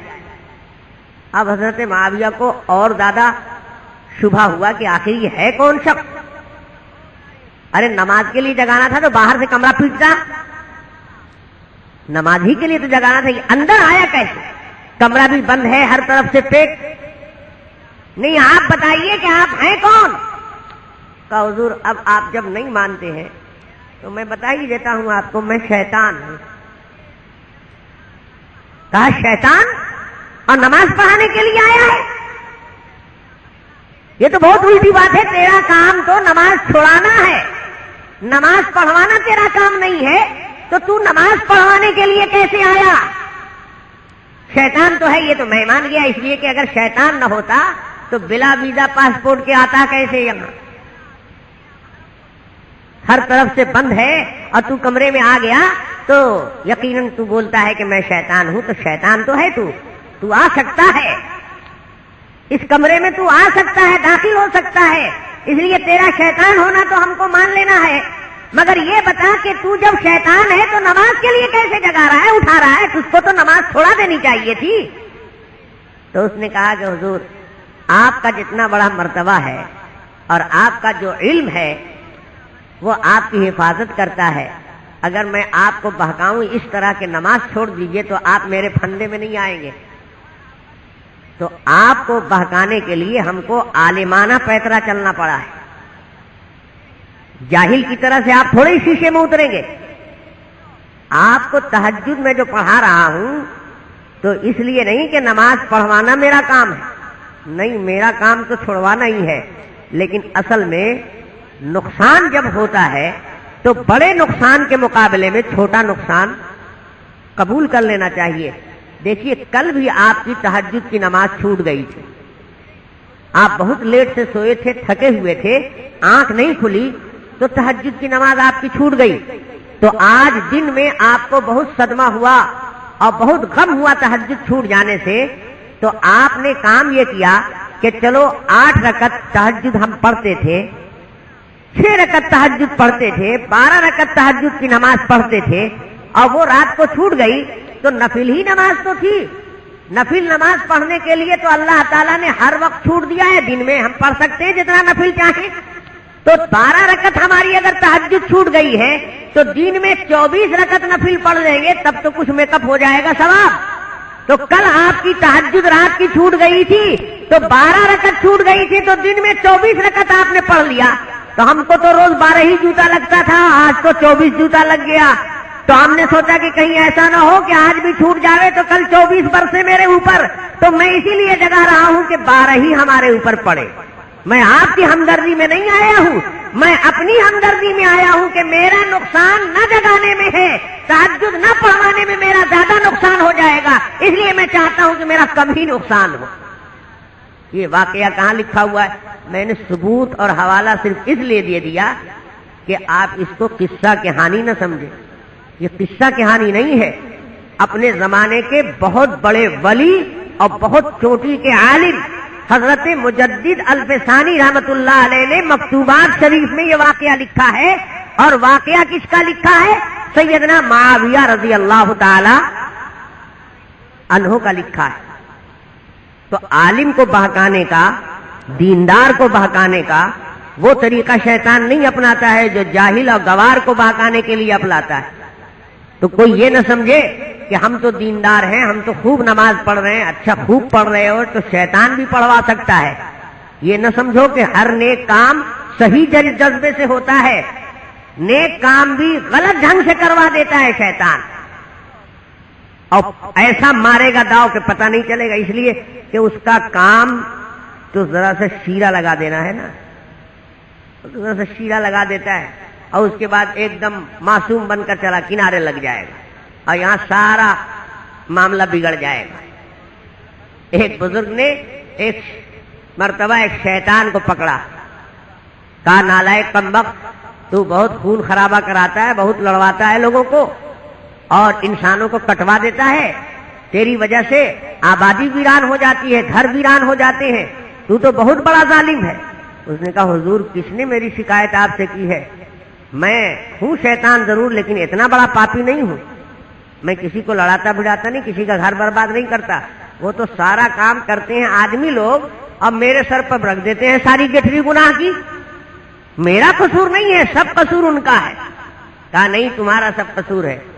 کہا اچھا دیکھیے میں کسی کو نہ تلوار دیتا ہوں، نہ میں ڈنڈا تھماتا ہوں، نہ میں کسی کو گالی گلوچ کی ٹریننگ سکھاتا ہوں، ہمارا کوئی گالی گلوچ سکھانے کا ٹریننگ اسکول بھی نہیں ہے، ہمارے ہاں کوئی رجسٹر نہیں ہے، کوئی ماسٹر نہیں ہے، اور آپ دیکھیے گا کسی آدمی کو ہم نہیں بولتے کچھ بھی، ہمارا کچھ قصور نہیں، آپ دیکھ لیجیے۔ کہا اچھا دکھاؤ۔ اب ایک حلوائی کی دکان کے پاس گیا شیطان اس بزرگ کو لے کر اور کہا کہ آپ دیکھیے حضور پول مت کھولیے گا ہمارا، ہم کو کاروائی اپنی کرنے دیجیے، بس آپ صرف اس پر دھیان رکھیے گا کہ میری غلطی کیا ہے، ہم کو جو بدنام کرتے ہیں تو میری غلطی ہے کیا؟ اس پر آپ دھیان رکھیے گا. اچھا ٹھیک ہے چلو تم اپنا کام کرو. تو حلوائی کے ہاں کڑاہی رکھی ہوئی تھی بڑی ایسی جس میں شکر گھولا ہوا شیرہ رہتا ہے. شیطان نے ایک انگلی اس میں ڈبائی شیرے میں، اور شیرے میں شیطان نے انگلی ڈبا کر دیوار پر ایسے لگا دیا. اب آ کے کنارے کھڑا ہو گیا بزرگ کے سائیڈ میں. اب اس شیرے کے اوپر مکھی بیٹھی.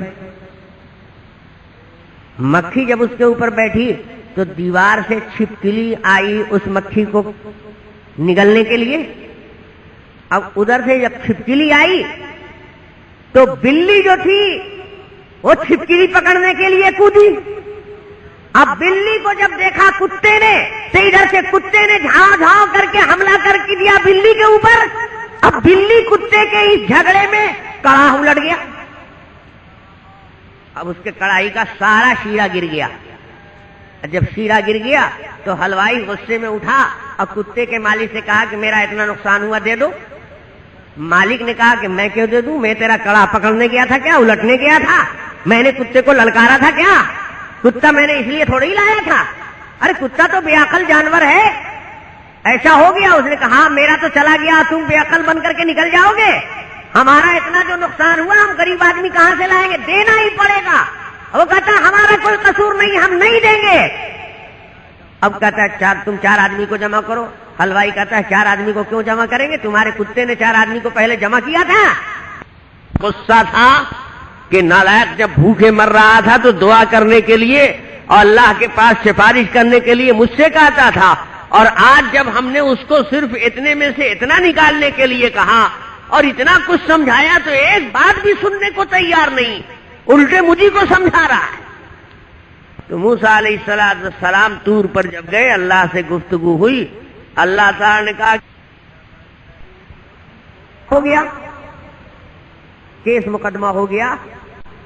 تو اس شیطان نے کہا حضور دیکھیے اس میں میرا کیا قصور ہے، کتے کو تو ہم نے للکارا نہیں، بلی کو ہم نے دوڑایا نہیں، چھپکلی کو ہم نے بلایا نہیں، اس کے ہاتھ میں ڈنڈا نہیں دیا، اس کو گالی نہیں سکھائی. یہ ساری کاروائی تو انہوں نے خود سے کی ہے، لیکن یہ سب گالی ہم کو دیں گے.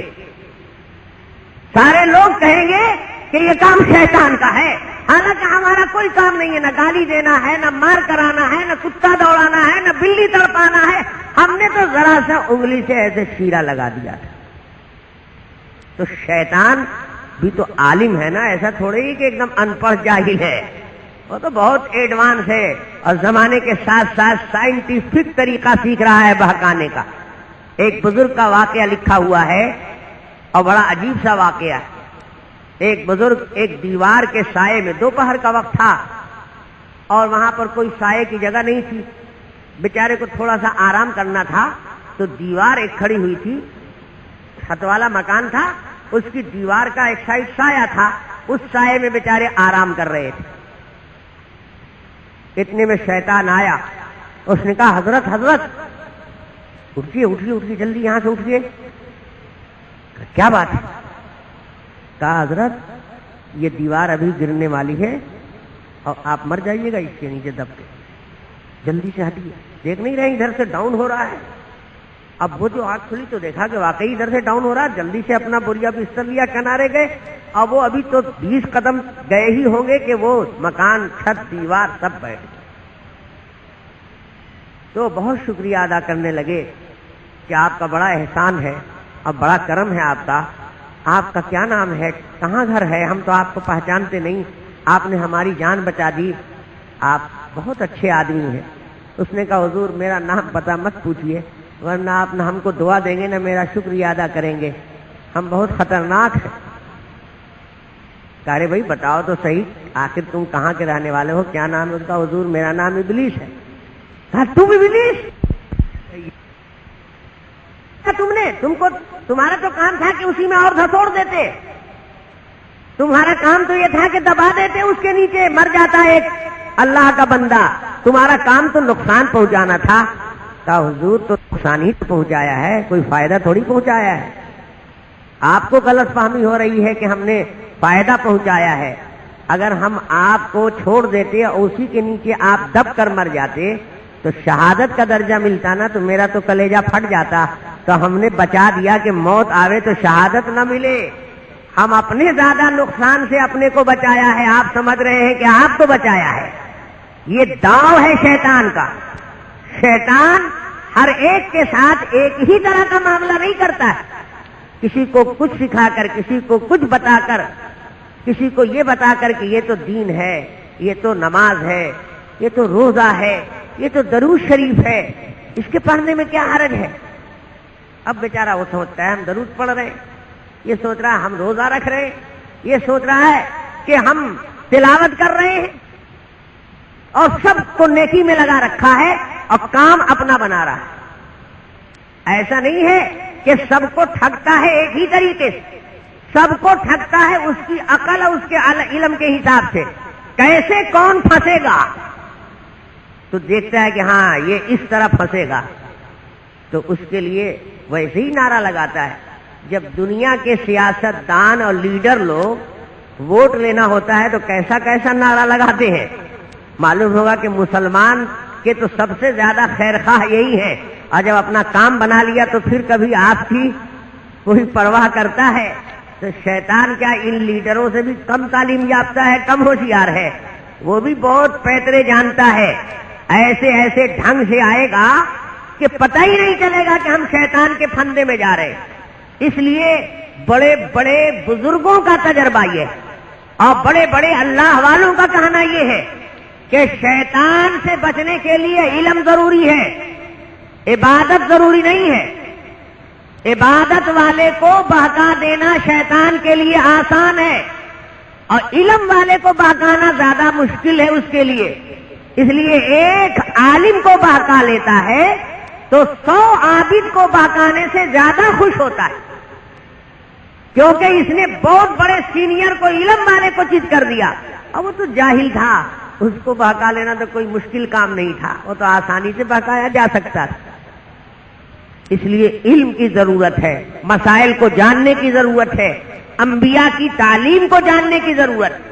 حضرت شیخ عبد القادر جیلانی رحمت اللہ علیہ بہت بڑے ولی گزرے ہیں جن کو غوث الاعظم کہا جاتا ہے. شیخ محی الدین عبد القادر جیلانی رحمت اللہ علیہ نے اپنی کتاب میں خود اپنا واقعہ لکھا کہ اگر میں عالم نہ ہوتا تو شیطان نے تو مجھ کو اپنے شیشے میں اتار لیا تھا. شیطان نے تو مجھ کو بہکا لیا تھا, لیکن میرے علم نے بچا لیا مجھ کو. کیا واقعہ پیش آیا؟ واقعہ یہ پیش آیا, عابد زاہد آدمی تھے, ذاکر شاغل آدمی, کوئی نفل نماز اور کوئی ذکر اور کوئی اچھا وظیفہ اور کوئی نیک عمل چھوڑتے نہیں تھے. اولیاء اللہ بزرگوں کو تو تہجد فرض نماز کی طرح سے پڑھنے کا شوق ہوتا ہے, بہت اہتمام کرتے ہیں. تو رات کو اٹھ جاتے تھے اور ذکر میں, تلاوت میں, تہجد میں وقت گزارتے تھے. فرماتے ہیں کہ اپنی عادت اور معمول کے مطابق میں ایک رات اٹھا اور اللہ پاک کی عبادت میں لگا رہا. جب میں عبادت کی حالت میں تھا تو اچانک دیکھتا ہوں کہ آسمان سے ایک انتہائی نورانی تخت پر ایک نورانی شکل کی چیز چلی آ رہی ہے. تو مجھے خیال ہوا کہ لگتا ہے کہ اللہ پاک نے اپنا نور یا کسی فرشتے کو میری عبادت سے خوش ہو کر نازل کیا ہے, اور وہ نورانی شکل والا اس نور کے تخت پر بیٹھا ہوا آ رہا ہے نیچے زمین کی طرف. قریب آ گیا اور قریب آ کر تھم گیا. میں دیکھ رہا ہوں اور مجھے بے انتہا شوق ہے اور مجھ کو امید ہے کہ اللہ پاک نے میرے اوپر یہ خاص انعام اور رحمت بھیجی ہے. اچانک اس نورانی تخت والے سے آواز ملتی ہے, عبد القادر جا, تیرا بیڑا پار ہو گیا, تجھ کو بخش دیا میں نے. اب تجھ کو کوئی محنت مشقت مجاہدہ کرنے کی ضرورت نہیں ہے, اتنا راتوں کو اٹھ کر جاگنے کی ضرورت نہیں ہے, اتنا نمازوں کے لیے پریشان ہونے کی ضرورت نہیں ہے. تیری عبادت قبول اور تیری نجات کر دی میں نے, بخش دیا. حضرت شیخ عبد القادر جیلانی رحمۃ اللہ علیہ فرماتے ہیں جب یہ آواز میں نے سن لی تو اب مجھ کو یقین ہو گیا کہ ہو نہ ہو یہ شیطان ہے، یہ کوئی فرشتہ نہیں ہے، یہ اللہ کی طرف سے کوئی انعام نہیں ہے، یہ نالائق ہم کو گمراہ کرنے کے لیے آیا ہے۔ کیونکہ زندہ رہتے ہوئے، اس دنیا میں رہتے ہوئے کسی سے عبادت معاف ہو جائے اور کسی سے نماز معاف ہو جائے، اگر اس کی کوئی گنجائش ہوتی تو اللہ کے حبیب سرور کائنات صلی اللہ علیہ وسلم مرتے دم تک نماز کا اہتمام نہیں کرتے، ان سے بھی زیادہ کوئی اونچا ہوگا، چہیتا ہوگا۔ لیکن رسول پاک صلی اللہ علیہ وسلم بیماری کی حالت میں بھی جماعت سے نماز پڑھنے کے لیے دو صحابی کا سہارا لے کر اخیر وقت میں آئے تھے، اور جب جماعت میں شریک ہونے کے لائق نہیں رہے تو کمرے میں آپ نے نماز پڑھی۔ تو کیا میں نبی سے بھی اونچا ہو گیا ہوں کہ مجھ کو بشارت مل رہی ہے معاف کر دینے کی؟ یہ اللہ پاک کا اعلان نہیں ہے، یہ اللہ کا انعام نہیں ہے، وہ ابلیس لگتا ہے کہ ہم کو برباد کرنے کے لیے یہ بشارت سنا رہا ہے۔ میرے علم نے جب مجھ کو یقین دلایا تو میں نے سوچا کہ ذرا آزما ہی کیوں نہ لیا جائے کہ یہ شیطان ہے یا رحمت کا فرشتہ ہے۔ تو میں نے بلند آواز سے کہا لا حول ولا قوت الا باللہ العلی العظیم۔ جیسے ہی لاہور پڑھا تو نہ نورانی تخت ہے اور نورانی چہرہ بھی نہیں ہے، سب غائب ہو گیا۔ تو مجھے یقین ہو گیا کہ یہ شیطان تھا۔ لکھتے ہیں کہ میرے علم نے مجھ کو بچا لیا، اگر میرا علم نہ ہوتا تو اس دن میں بچ نہیں سکتا تھا۔ اس لیے فرمایا گیا ہے رسول پاک صلی اللہ علیہ وسلم سے صحابہ نے پوچھا اے اللہ کے رسول، عابد کا درجہ بڑا ہے یا عالم کا درجہ بڑا ہے؟ حضور سے صحابہ نے سوال کیا یہ بتائیے عالم کا درجہ بڑا ہے کہ عبادت گزار کا درجہ بڑا ہے؟ یعنی جو نفل عبادت زیادہ ادا کرتا ہو اس کا درجہ بڑا ہے یا عالم کا درجہ بڑا ہے جو نفل زیادہ عبادت نہ کرتا ہو؟ فرض اور واجب تو اس کو کرنا ہی ہے، لیکن زیادہ نفل عبادت نہ کر کے علمی کام میں رہتا ہے، یہ کتابوں کا مطالعہ کرتا ہے، مسائل کی معلومات کرتا ہے اور علم کے چیزوں کی تحقیق میں لگا رہتا ہے، تو اس کا دماغ دوسری چیز میں لگا ہوا ہے، وہ زیادہ نفل نہیں پڑھ پاتا۔ تو جو زیادہ نفلی عبادت کرنے والے ہیں درجہ ان کا زیادہ ہے کہ عالم کا زیادہ ہے؟ تو رسول پاک صلی اللہ علیہ وسلم نے کیا جواب عطا فرمایا؟ حدیث پاک میں جواب حضور کا موجود ہے۔ اللہ کے حبیب صلی اللہ علیہ وسلم فرماتے ہیں فضل العالم علی العابد کفضلی علی ادناکم، عالم کا درجہ عبادت گزار پر اتنا زیادہ ہے جیسے میرا درجہ تمہارے اوپر زیادہ ہے۔ صحابہ کو پوچھنے والے کو بتایا کہ تم سے میری پوزیشن جتنی اونچی ہے اتنا ہی اس عالم کی پوزیشن اونچی ہے عابد کے مقابلے میں۔ شیطان عبادت گزار کو بہت آسانی سے فریب میں کر لیتا ہے۔ بڑا ایک عجیب سا واقعہ ہے حضرت مولانا رشید احمد صاحب گنگوہی رحمت اللہ علیہ کا۔ حضرت بہت بڑے عالم بھی تھے، اپنے زمانے کے ولی بھی تھے، بزرگ بھی تھے۔ حضرت کی خدمت میں ایک روز ایک مرید نے سوال کر دیا، کہا کہ حضرت آپ کہتے ہیں کہ عالم کا سونا عبادت ہے، عالم سویا رہے گا تو اس کو ثواب اتنا ہی ملے گا جتنا جاہل عبادت کر کے ثواب حاصل کرے گا، تو یہ تو مسئلہ صحیح نہیں ہے۔ وہ تو کھٹ رہا ہے، محنت کر رہا ہے، اور یہ سویا ہوا ہے، تو بلا محنت والے کو بھی اتنا ہی مل جائے اور محنت کرنے والے کو بھی اتنا ہی مل جائے، تو یہ انصاف ہے کہ نا انصافی ہے؟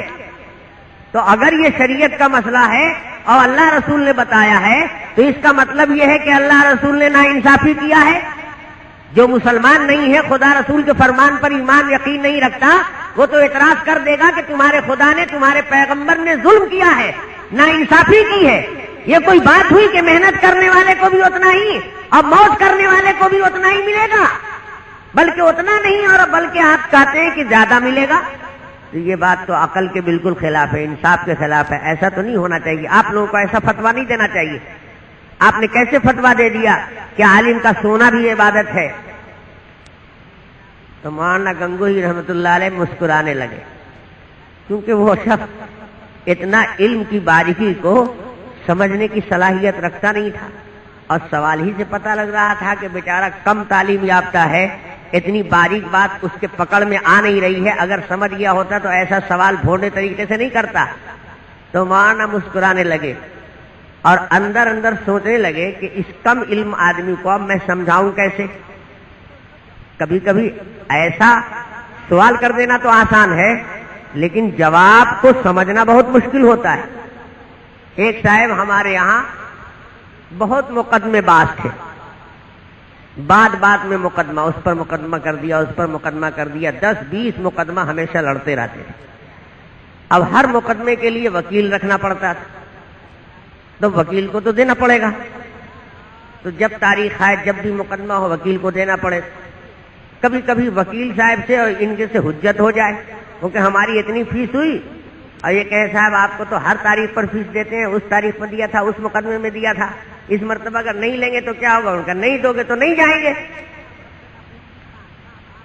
تو اب وکیل صاحب سے ان کی انبن ہو گئی، تو انہوں نے وکیل صاحب سے ایک روز کہا کہ دیکھیے وکیل صاحب، ہر تاریخ پر اور ہر مقدمے پر آپ فیس مانگتے ہیں، اس سے بہتر ہے کہ ایک ہی بار جتنا فیس لینا ہو آپ لے لیجئے اور ہم ہی کو وکیل بنا دیجیے۔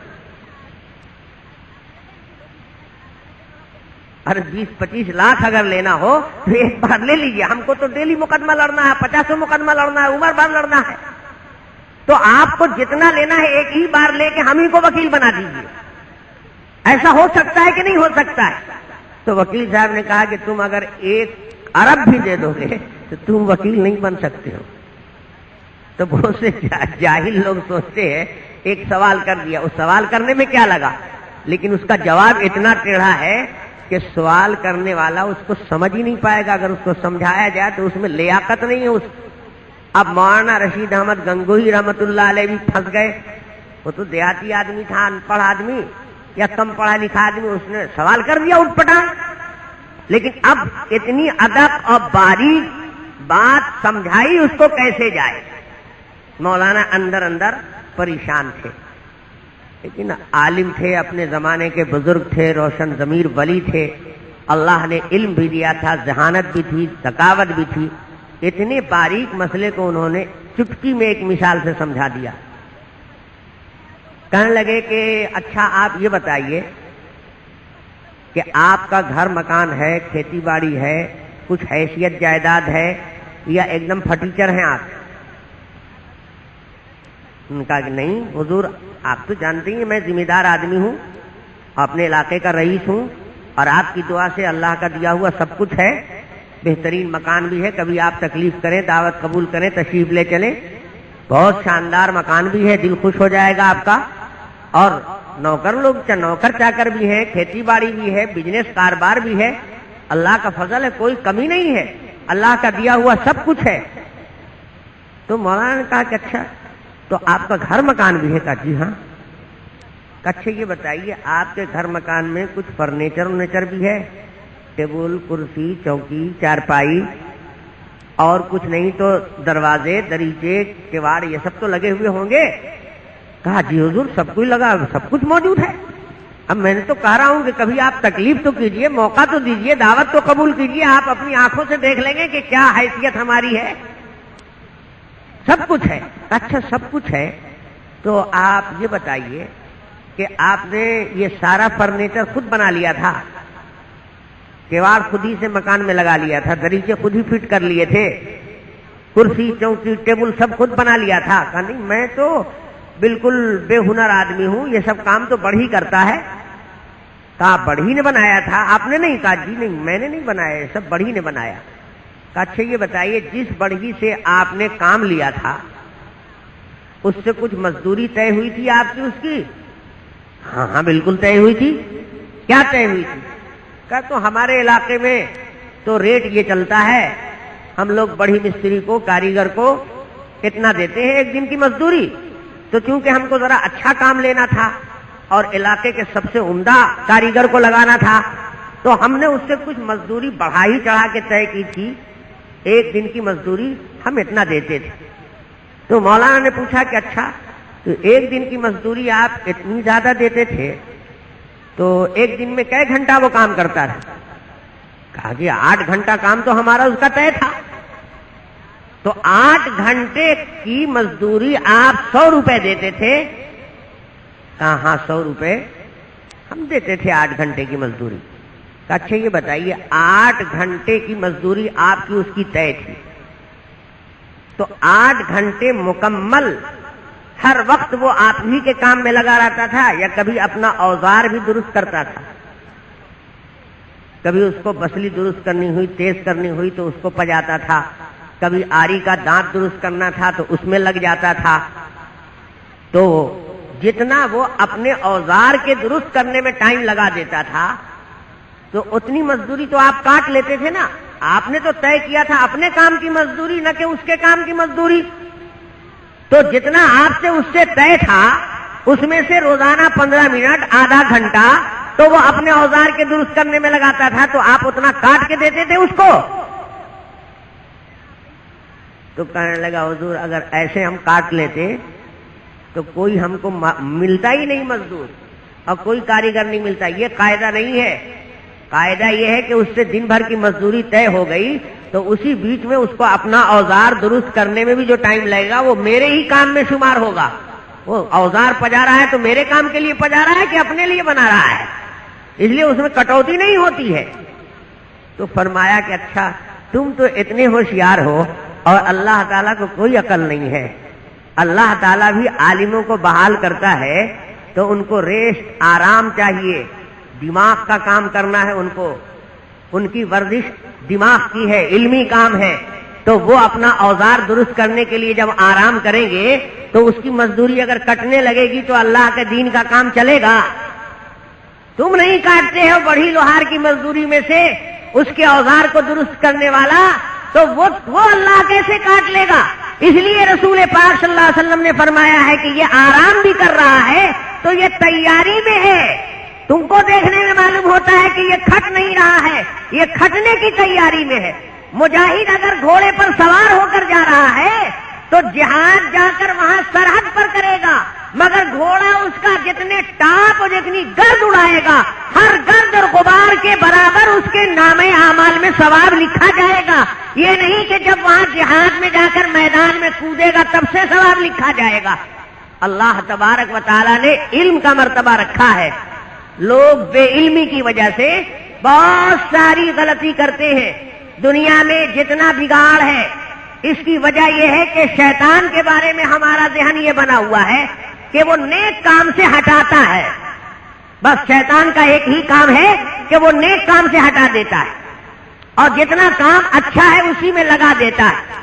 یہی بنیادی غلطی ہے. شیطان ہمیشہ نیک کام سے ہٹا کر ہی گمراہ نہیں کرتا ہے، کبھی کبھی نیکی کروا کے بھی گمراہ کرتا ہے.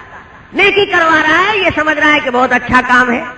اب کیا ہے، ایک جاہل آدمی ملا مجھے تو کہنے لگا مولانا صاحب درود پاک پڑھنا ثواب کا کام ہے کہ گناہ کا کام؟ ثواب کا کام ہے. کہا کیا مرتبہ پڑھا کرے درود؟ ہم نے کہا جب درود پاک کا وظیفہ پڑھنا ہے تمہیں تو کوئی عدد متعین نہیں ہے کہ 100 ہی مرتبہ پڑھو، جتنا زیادہ پڑھ سکتے ہو پڑھو. ہی نہیں بات لمٹ نہیں ہے درود و سلام کا. بہت سے لوگ کہتے ہیں نہیں لاکھوں، یعنی لاکھوں سے کوئی زیادہ نہیں ہونا چاہیے، بس اتنا ہی آخری ہے. کروڑوں نہیں ہوگا، اربوں نہیں ہوگا، خربوں نہیں ہوگا، 10 لاکھ نہیں ہونے، بس لاکھ ہو. وہاں نشان کھینچ دیا اس کے اوپر نہیں. یہ غلط ہے. ارے تم سے لاکھوں بنے تم لاکھوں، کسی سے 1000 بنے تو ہزاروں اور کسی سے کروڑ بنے تو کروڑوں. یہ تو اپنے اپنے حیثیت، اوقات اور شوق اور فرصت کے اوپر ہے. اس کا کوئی لمٹ تھوڑے بتائیے نا.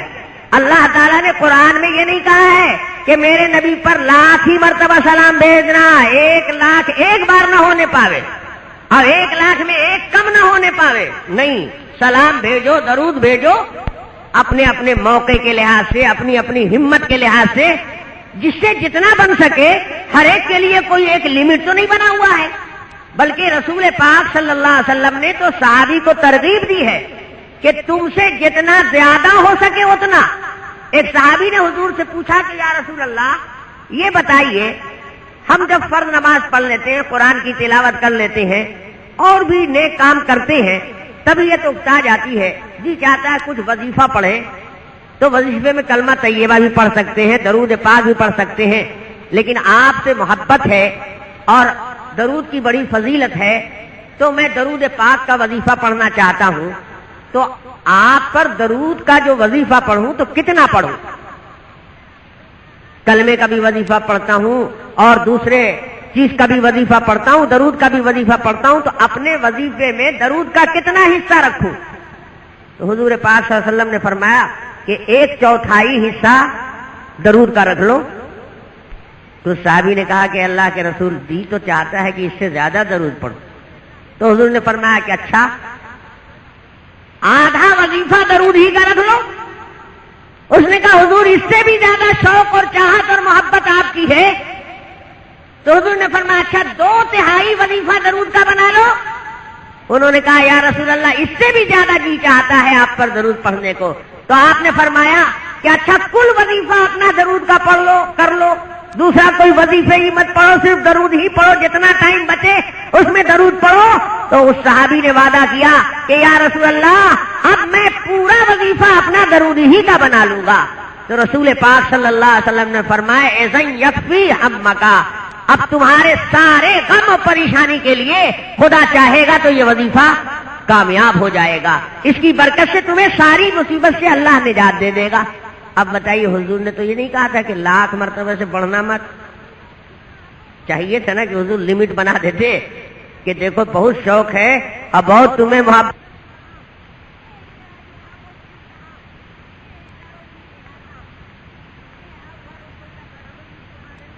سے گزرے ہیں کہ 24 گھنٹے میں اربوں مرتبہ درود کا وظیفہ پڑھ لیتے تھے۔ ہم اپنے اوپر کیا قیاس کریں؟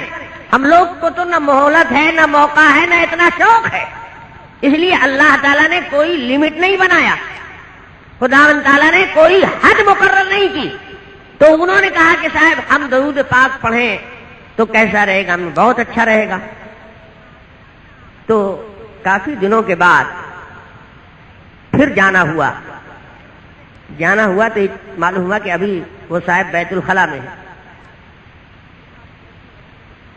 تو میں انتظار میں کھڑا ہو گیا کہ موقع ہے جب یہ آئیں گے ملاقات کر کے تب آگے جائیں گے۔ اب جب قریب میں کھڑا ہوا تو بیت الخلا سے گنگنانے کی آواز آ رہی ہے۔ تو گنگنانے کی آواز آ رہی تو ہم نے بھی کان لگایا دھیان، تو سنتے ہیں کہ درود پڑھ رہا ہے۔ اب اس کے بعد جب وہ صاحب نکلے، الیک سلیک ہوا، تو ہم نے ان سے ٹوکا کہ آپ بیت الخلا میں کیا کر رہے تھے؟ کام درود پڑھ رہے تھے۔ انہوں نے کہا لا حول ولا قوت الا باللہ، کیسے شیطان نے آپ کو بہکا دیا؟ درود پڑھ رہے تھے آپ، بیت الخلا درود پڑھنے کی جگہ ہے؟ کہا مولانا صاحب آپ ہی نے تو بتایا تھا کہ جب چاہو جتنا چاہو پڑھ لیا کرو۔ انہوں نے کہا تم بڑے جاہل گوار آدمی ہو، جب چاہو جتنا چاہو کا مطلب کہ بیت الخلا میں بھی پڑھ لو؟ ناپاک جگہ پر درود پڑھو گے، اب بے موقع درود پڑھو گے، جب چاہو پڑھ لیا کرو، یعنی نماز میں بھی خالی درودیں پڑھ لیا کرو، الحمد چھوڑ دو، یہ تھوڑی مطلب ہے اس کا۔ ہر چیز کا کوئی سلیقہ طریقہ بنا ہوا ہے۔ اب نماز ہے، نفل نماز، آپ کا جتنا جی چاہے پڑھ لیجئے، تو کیا مطلب سورج نکل رہا ہے اس وقت بھی سٹارٹ کر دو گے؟ شیطان تو سکھائے گا کہ نماز ہے، نماز میں کیا روک ٹوک ہے، خوب پڑھ لو، سورج نکل رہا ہے تو ہم کوئی سورج پوجنے تھوڑے ہی جا رہے ہیں، وہ اپنے جگہ پر نکل رہا ہے، ہم اپنا کام کر رہے ہیں، تو نہیں چلے گا نا۔ علم چاہیے، علم بتائے گا کہ یہ کام اچھا دیکھنے میں لگتا ہے، دیکھنے میں یہ عبادت ہے، اس کا لیبل نماز کا ہے، لیکن اس کے نیچے گناہ چھپا ہوا ہے، اگر اس طرح نماز پڑھو گے گناہ گار ہو جاؤ گے۔ اب بے وقوف لوگوں کو کیا ہے، شیطان پڑھا دیتا ہے، چاند ہو گیا تو ہوا کرے، اس سے کیا ہوگا، ہم تو روزہ رہیں گے۔ اچھا ٹھیک ہے، روزہ رہو گے تو عید کا دن ہے نا، عید کے دن روزہ رہو گے تو ثواب ملے گا کہ گناہ؟ اب وہ جوڑ رہا ہے کہ نہیں 29 کا چاند ہو گیا تو ہمارا تو 1 مہینے میں 1 کم ہو گیا نا، تو آج بھی روزہ رکھ لو تو ایک دم کمپلیٹ پورا 1 مہینہ ہو جائے گا، 30 پکا ہو جائے گا۔ تو اپنا پکا بنانے کے لیے وہ عید کے دن بھی روزہ رکھ رہا ہے، تو وہ پکا ہوگا کہ کچا ہوگا؟ کچے سے بھی زیادہ چوپٹ ہو جائے گا۔ تو معلوم ہوا کہ شیطان صرف عبادت سے روک کر کام نہیں کرتا، شیطان کی کاروائی الگ الگ ہر موقع کے لیے، عالم کو الگ ڈھنگ سے بات کرے گا، جاہل سے الگ ڈھنگ سے بات کرے گا، پرہیزگار سے الگ طریقے سے آئے گا، بد پرہیز سے دوسرے ڈھنگ سے ملے گا۔ ایک بزرگ کا واقعہ لکھا ہے بڑا عجیب سا واقعہ ہے. بات تو بہت ساری ہے اور رات بہت کم ہے. آپ لیٹ سے آئے. اب میں نے لیٹ ہی سے ختم نہ کرنے کے لیے یہ سارا قصہ آپ کو سنایا، کیونکہ میں جانتا ہوں کہ ہماری جماعت میں کچھ ایسے بھی نیک لوگ ہیں جو عقل سے بالکل پیدل ہیں. وہ جائیں گے اور ان کی نماز چھوٹے گی ان کی غلطی سے، لیکن قصوروار مجھے کو ٹھہرائیں گے اور قصوروار جلسہ کرانے والے کو ٹھہرائیں گے. دیکھو جلسہ کرانے سے کتنا نقصان ہوا، اور شادی کرنے سے بھی بہت نقصان ہوتا ہے، تو شادی بھی مت کرو. کل تو ایک صاحب نے ایک پرزہ لکھ کر بھیجا ہے. اب انہوں نے اپنا نام نہیں دیا، اگر نام دیا ہوتا تو پرائیویٹ طریقے سے میں ان کو کچھ جواب دیتا یا سمجھاتا، لیکن انہوں نے بندہ خدا صرف لکھا ہے. اب اس میں بھی تو کوئی بندہ خدا ہوگا ہی، کیوں بھائی؟ سب بندہ خدا ہو کہ بندہ شیطان ہو. تو اب مجبور ہے، کیونکہ نام پتہ دیا نہیں ہے تو سب کے سامنے ہی ان کا سوال جواب سنانے پر مجبور. وہ سوال کرنے والے آدمی نیک ہوں گے، ہم نہیں، بدگمان نہیں ہیں ان سے، خدا نہ خواستہ وہ کوئی برے آدمی نہیں ہے، لیکن کم سمجھ آدمی. انہوں نے سمجھنے کی کوشش نہیں کی. انہوں نے لکھا ہے کہ ہمارے اس بھاؤ نگر شہر میں اپنے ہی مسلک میں دو جماعت ہیں. ایک تبلیغی جماعت ہے، ایک علماء دیوبند کی جماعت ہے. تبلیغی جماعت والے کہتے ہیں کہ کوئی بات توڑ کی مت کرو، کوئی چھیڑ چھاڑ کی بات مت کرو، شرک کفر پر مت بولو، اس سے لوگ بھڑکتے ہیں، بھڑکتے ہیں، آپس میں نفرت پھیل جاتی ہے. اب یہ زمانہ نفرت کا نہیں ہے، محبت پیار کا ہے، اس لیے 6 نمبر ہی کے طریقے پر کام کرو. اور علماء جو ہیں وہ چھیڑ چھاڑ والی بات کرتے ہیں، سوال جواب والی بات کرتے ہیں، کفر پر شرک پر سوال جواب والی بات کرتے ہیں، کفر پر شرک پر رسم رواج بدعت کے خلاف بولتے ہیں. تو اگر نہ علماء کریں ایسا تو بدعت والے تو سر پر چڑھ جاتے ہیں، کافر بنا دیتے ہیں، شادی بیاہ بند کر دیتے ہیں، ذبیحہ حرام بتاتے ہیں، سلام کلام بند کرتے ہیں. تو یہ بھی ہونا ضروری ہے. تو اس میں کون صحیح ہے کون غلط ہے؟ یہ سوال مجھ سے کیا ہے انہوں نے لکھ کر. میرے پاس یہ پرزہ کل ہی آیا تھا. تو ایسی باتوں کا جواب تو مجمع میں نہیں دیا جاتا ہے، اور معلوم نہیں کس مصلحت سے انہوں نے اپنا نام نہیں دیا. ہم ان کی طرف سے بدگمان نہیں ہیں، لیکن اتنا ضرور ہم عرض کریں گے کہ انہوں نے سمجھنے کی کوشش نہیں کی. دونوں میں تضاد نہیں ہے. یہی تو آپ کے دماغ کی کمزوری ہے، عقل کی کمزوری ہے کہ آپ دونوں کام کو سمجھتے ہیں کہ یہ ایک دوسرے کے خلاف ہے. اس کام سے اس کام کی نفی ہوتی ہے یا اس کام سے اس کام کی نفی ہوتی ہے. ایسا نہیں ہے. کھانا آپ بنائیں گے، انسان میں نیکی کی اسپرٹ بڑھتی ہے، ایمان میں قوت بڑھتی ہے. مرچ مسالہ لائیں گے آپ، کھانا بن جائے گا.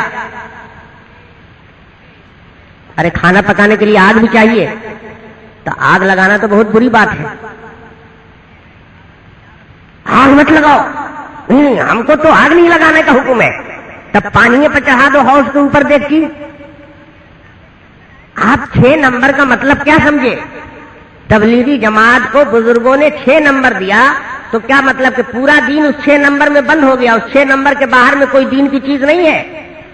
ارے تو ایک کورس چھوٹا سا تیار کیا گیا ہے کہ عام لوگ جو علم نہیں رکھتے ہیں، جو مدارس کے پڑھے ہوئے نہیں ہیں، جو حدیث قرآن کے ماہر نہیں ہیں، ان کو دین سے تھوڑا لگانے کے لیے موٹا موٹا ایک کورس تیار کر دیا گیا. تو آپ پرائمری سیکشن میں جو کچھ پڑھایا جا رہا ہے تو کالج والی تعلیم کو بند کر دیا جائے، اور کالج میں جو پڑھایا جا رہا ہے وہ پرائمری والے کے خلاف ہو گیا. عجیب دماغ ہے. یہ کم عقلی سے صرف اس لیے پیدا ہوا کہ لوگ یہ سمجھنے لگے کہ جو جماعت والا کام ہے صرف یہی دین کا کام ہے. یہ ہے بھول آپ کی. 6 نمبر میں کہاں یہ لکھا ہوا ہے کہ بس اسی میں سارا دین کل مذہب آ گیا، اب اس کے باہر کچھ محنت کرنے کی ضرورت نہیں ہے. یہ کہاں مولانا یوسف صاحب نے لکھا ہے؟ یہ کہاں آپ کو سکھایا جاتا ہے؟ یہ شیطان آپ کو پٹی پڑھاتا ہے کہ آپ سمجھتے ہیں کہ 6 نمبر پر ہو گئی محنت تو گویا پورا دین پھیل گیا. اب دین کے کسی دوسرے کام کرنے کی ضرورت ہی نہیں ہے. اب دوسرے لائن سے جو کام ہو رہا ہے وہ نہیں ہونا چاہیے، وہ غلط کام ہے. کیا آپ کو جماعت میں یہ بھی بتایا گیا تھا؟ کیا آپ کے بزرگوں نے یہ بھی سکھایا تھا 6 نمبر پورے دین کے اوپر حاوی نہیں ہے، صرف دین سے لگانے کے لیے وہ نمبر رکھا گیا ہے. پورا دین 6 ہی نمبر میں نہیں آ گیا ہے.